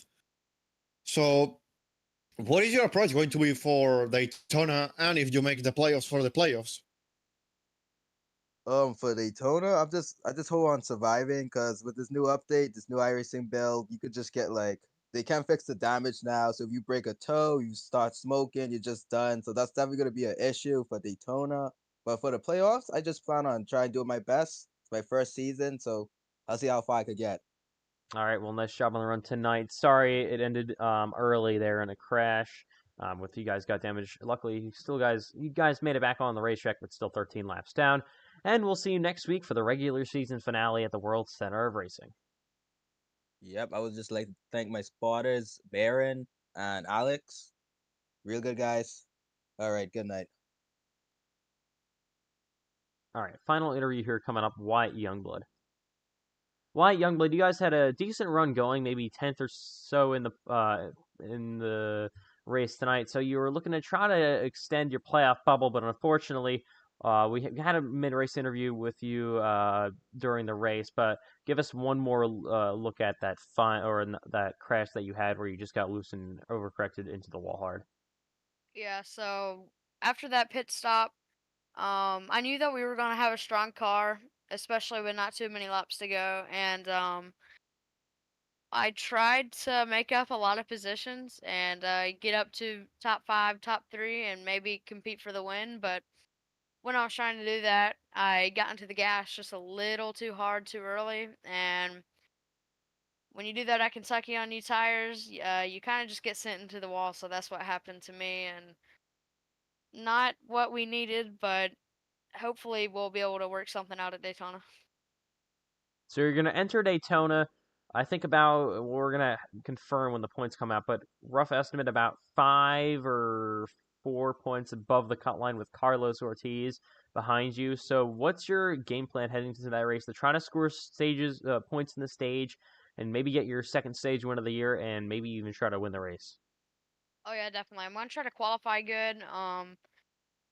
Really gonna just try to stay up front all day. I'm not gonna try to hang in the back because last time we did that, it didn't work out too well for us. But we finished third in the beginning of the season at Daytona, and maybe we'll do better than that at this time at Daytona and be able to secure myself a playoff spot.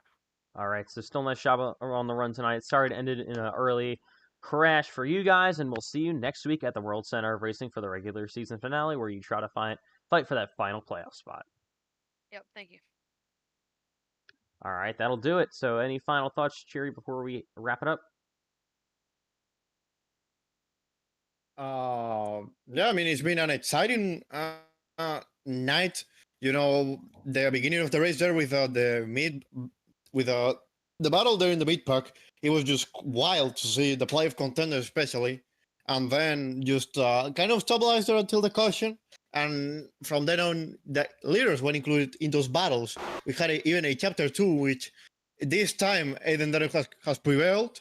Unfortunately, Matthew White dominated the race all night long. He led the exact amount of 103 laps tonight, and he got a speeding penalty though. So therefore, he lost the race right there, and he got involved in a late race wreck. So it was an exciting night, and it should be even more exciting for Daytona. All right, so NASCAR iRacing FedEx lobbies will come up tomorrow night at 9:30 p.m. Eastern Time, and then of course after that, it's the World Center of Racing for both Cup and Xfinity, their regular season finales. That's going to be quite a show for those 2 days. All right, that'll wrap it up tonight at Kentucky Speedway. On behalf of all officials, team owners, drivers, commentators, everyone involved in making the series what it is, we will see you tomorrow for lobbies at 9:30 p.m. Eastern Time live on this channel. Good night from Kentucky Speedway.